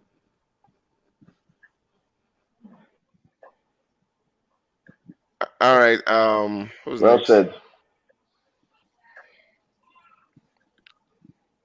Who's next? Colin, I think. Colin. Oga. Colin. Okay. I didn't know it was me. What would I call my greatest sporting moment? You've had too many. Yeah, there's been a lot actually. So maybe I should go. Too many. Well, I mean, I've seen everybody I want to see. I've met everybody I want to meet. Okay, I think I will call it a personal one. Justin, I don't know if you remember when we were doing Nuga prelims back at Uniports back in the day. I was competing back then, because we didn't have that's what I'm going back to my own personal experience now, not me watching other people. The one that you performed. Yeah, back then we didn't have karate in Nuga game. All we had was taekwondo. So taekwondo, and you have to switch. Yes, I had to switch from karate. I was a black belt in karate, but I had to switch over to do. Is it that taekwondo. So is it that we should not mess with Oga Colin now because That was back in the day. I thought it was a joke. So he was karate kid back then, no? Yeah. So we had to switch and we went for Nuga. Well, it was actually Nuga stroke Wahoo Prelin because back then Nuga was being here, so we were going to go to West Africa University Games. So I had this fight with this guy, and in the middle of the fight, I think I went to block an axe kick, and I blocked it wrong. Yeah, normally you block it, sort of in a slanting listen, but I went like that, so my wrist popped. So and yeah, my wrist popped, and if I left, I would lose that fight, and Uniport would be eliminated. So I didn't want to lose. So I went back outside. My friend it's Ghanaian, Johnny Nosupo. I don't know if you know Uniport. Nosupo. Yeah, I remember John Nosupo. Exactly. So John. So I went down there, put my hand, so he popped it back in. And because all we had was we didn't have a doctor. So I went there. I put my hand, he stepped on it, stretched it, and then popped the wrist back in. Yeah. I went back into the ring to fight, and I won the fight. So I think so. Mind is the matter. Yeah. So trust me. Mind over matter. Mm-hmm. So that was, I think that should be my greatest sporting achievement. It's sporting experience. But it turns out that Wahoo was cancelled that year, so we ended up not going, even though we qualified. I mean, because that was the fight that took us to Wahoo, and because of I think some issues, strike, and all that stuff, everything got cancelled, and we never went. So that was it. So wrap up real quick. Your wrap up on the conversation today. I think we should have more of these conversations, because I think the problem we have really in this country is that we don't have enough of these stimulating and very and intelligent conversations. We have all of these gatherings, seminars, and so on that just go there. People just go to share money. No, but it's true. They just come. Oh, let's do a seminar here, and next thing you see people are asking, oh, are you paying for accommodation, flight? Are you giving us alawi? That's all. Right. So, I mean, it's true. That look, I've been there. So you tell people, oh, want to organize a training session or a workshop. The first question they ask you is, how much are we getting for alawi? That's it. So we need to have more of these. The kind of conversation that are based not around how much you're going to get from attending, but how much you can contribute to improving the industry, improving the sector, and making sure that at the end of the day, everybody benefits from just having a product that we can be proud of both within and without. I agree. Thank you. So Chisom. Colin, we will definitely be talking to you about curating more of these conversations with some of your friends. You know who I mean by your friends. So no, keep your lines open. Colin. Colin. So now the Oga, I really mean it now because I'm afraid of you. No, I haven't trained in years. No wonder you love UFC so much. I'm an absolute fan of UFC. Like, no, if you see my ESPN bio, you will see that where they put one-time black belt. Hey, one time is not as if someone can step up to you. Which one is one time? All right, weapon. Chisom is back. I think Chisom is next, and then Biola goes last. Okay. For me, I've had some time to think about it now. And can you hear me? Yes. Okay. For me, it has to be either in 2012 Olympics. After me, you go after me. So I think for me, it has to be either watching David Rudisha win set the world record in the 800 meters at the London 2012 Olympics. Wow! I think the atmosphere, the energy there was unreal, incredible, really. Or in the same Olympics, I saw Usain Bolt also run an amazing race, 9.63, London 2012. In the same London 2012, I saw Oscar Pistorius before his madness. I saw him run for the first time with athletes without any physical challenge, run his heat, do so well in that heat. Either he won it or he was second. I can't remember now. But what I remember was that, after every race, every athlete had to go through a line of reporters, broadcast rights owners, before going to the media zone. So usually you would pass, and then if you were from Nigeria, the Nigerians will call you. If you're blessed in Okabare, maybe you get BBC. So everybody didn't get everybody call them, except people who were interested in them or people from their regions. But I saw Oscar Pistorius spend about 2 hours after his first race talking to every single media. I'd never seen it happen. So immediately after the next race, if they see that if they're talking to someone and Oscar is coming next and he's going to skip them, they tell the person, go, it's okay. And then everybody would go to Oscar Pistorius. It was amazing to see a man like that command so much attention and draw so many people in. So it was incredible. But what I wanted to say to wrap up is there was something Lola said earlier on about the sports brand, the clubs, doing the athletes more of a favor, or both of them being on a level playing ground. As much as I agree with that, I want to say that, again, in Nigeria, we have to figure out what works for us, because one cap does not fit all. I keep saying that it doesn't. What works in America will not work in Nigeria, and what works in Nigeria most certainly will not work in America. But that was emphatic. That was emphatic. Igbo. Aggression. Okay. Nigeria. Now, I will give you an instance.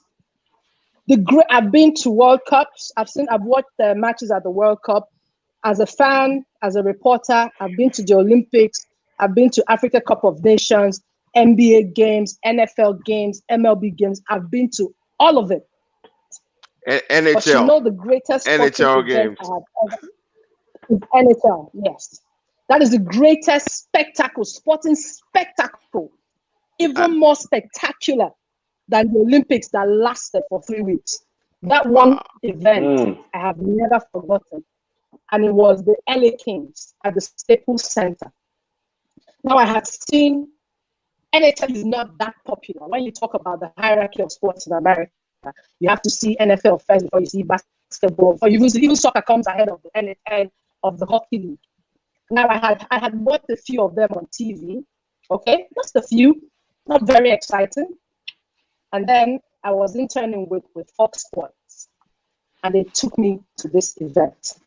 My word.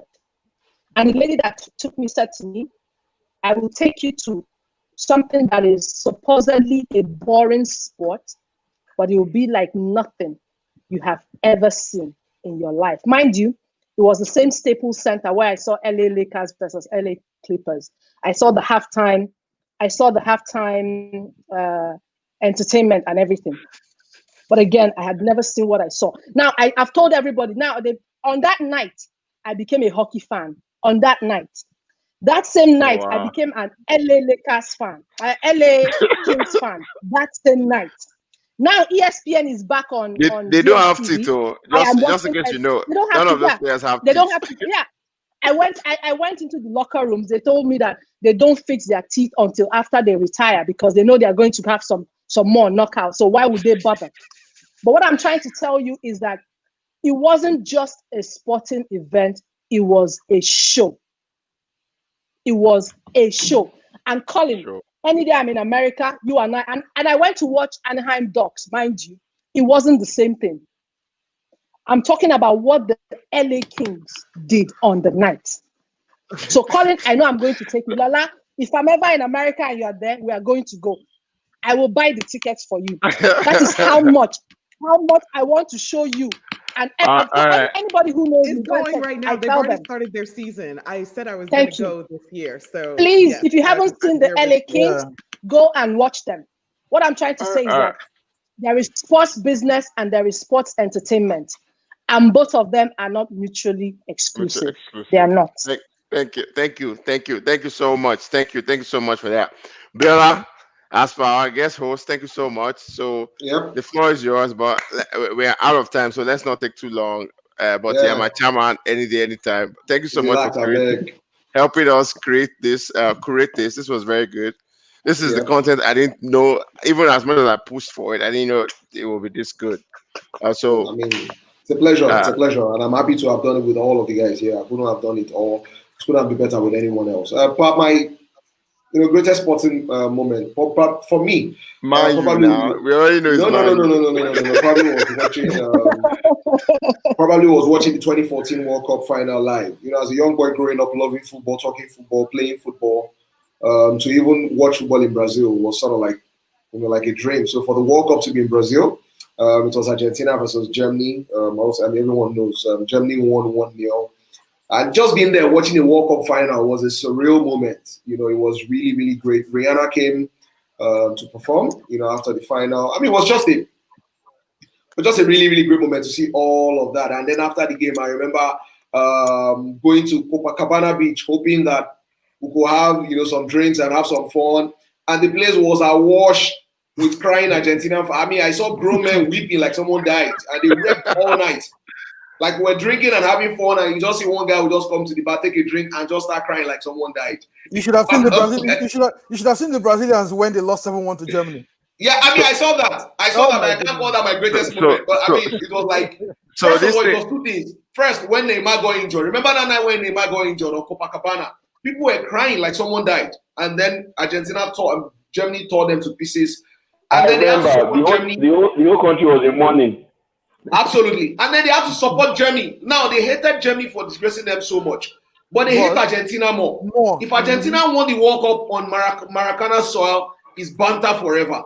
The only way they can get even is to win the World Cup in Argentina, and nothing will make up for it. So they have to support the Germans, even though the Germans tore them to pieces earlier.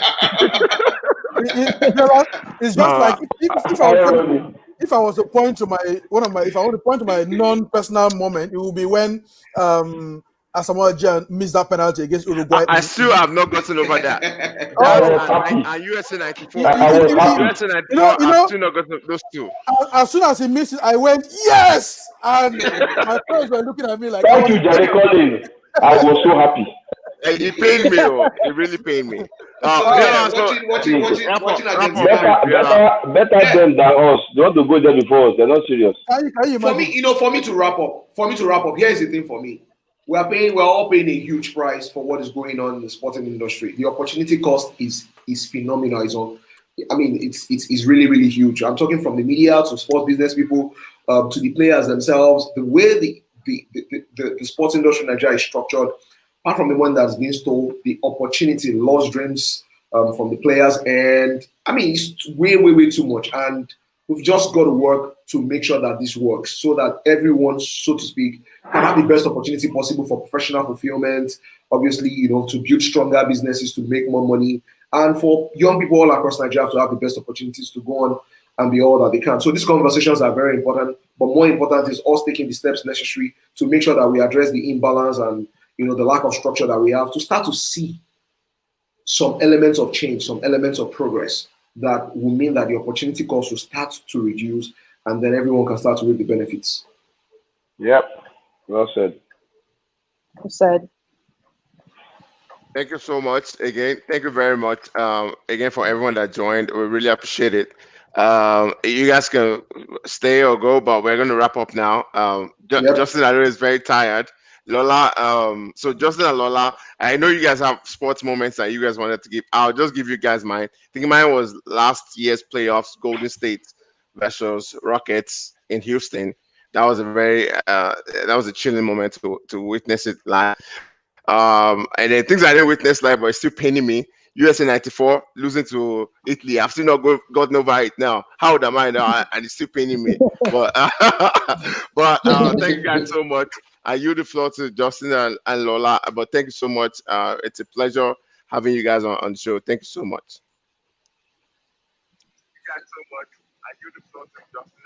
Pleasure is all ours. Cheers. I yield my time to the gentle lady from. Wait, okay. Are we still live, or are we? We're still live. We're still live. We are still live. We're still live. Whoops. So okay. I was going to say my. Before you reel off some blooper moments. That's why I asked before I said it, because the first thing I was probably going to come out was a swear word. So I wanted to make sure so you didn't have to an actual swear word, not what Colin said before. But yeah, so I was going to say I actually have two.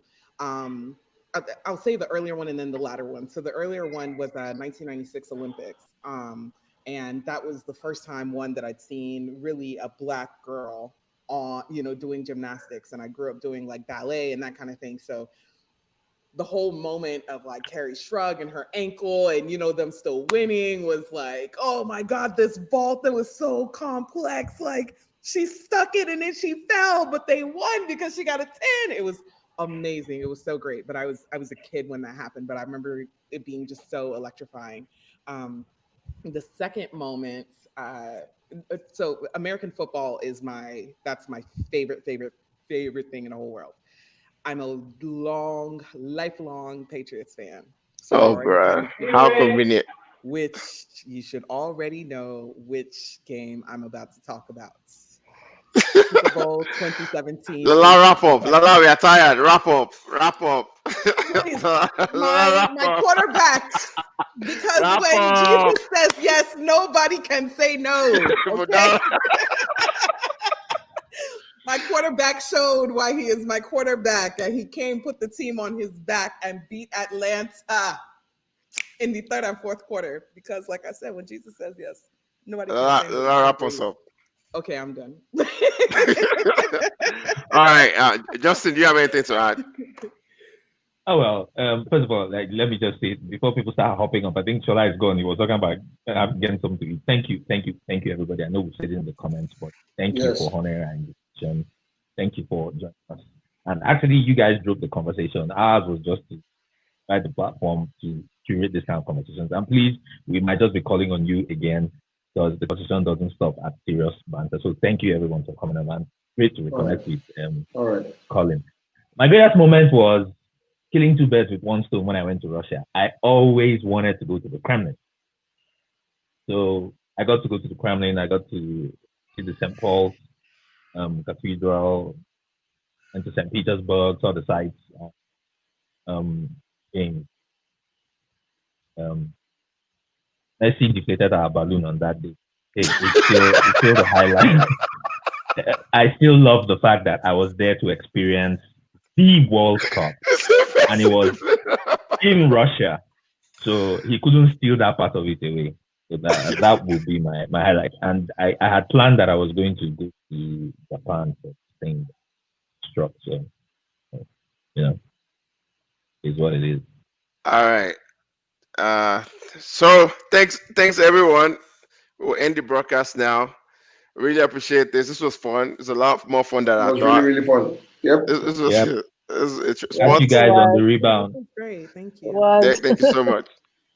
Take care, Thank you for guys. having me. All Bye, right. Bye guys. bye. All right, thanks for having All right. us. Yep. Bye. Bye. Bye. Bye. Bye, everyone. Mm.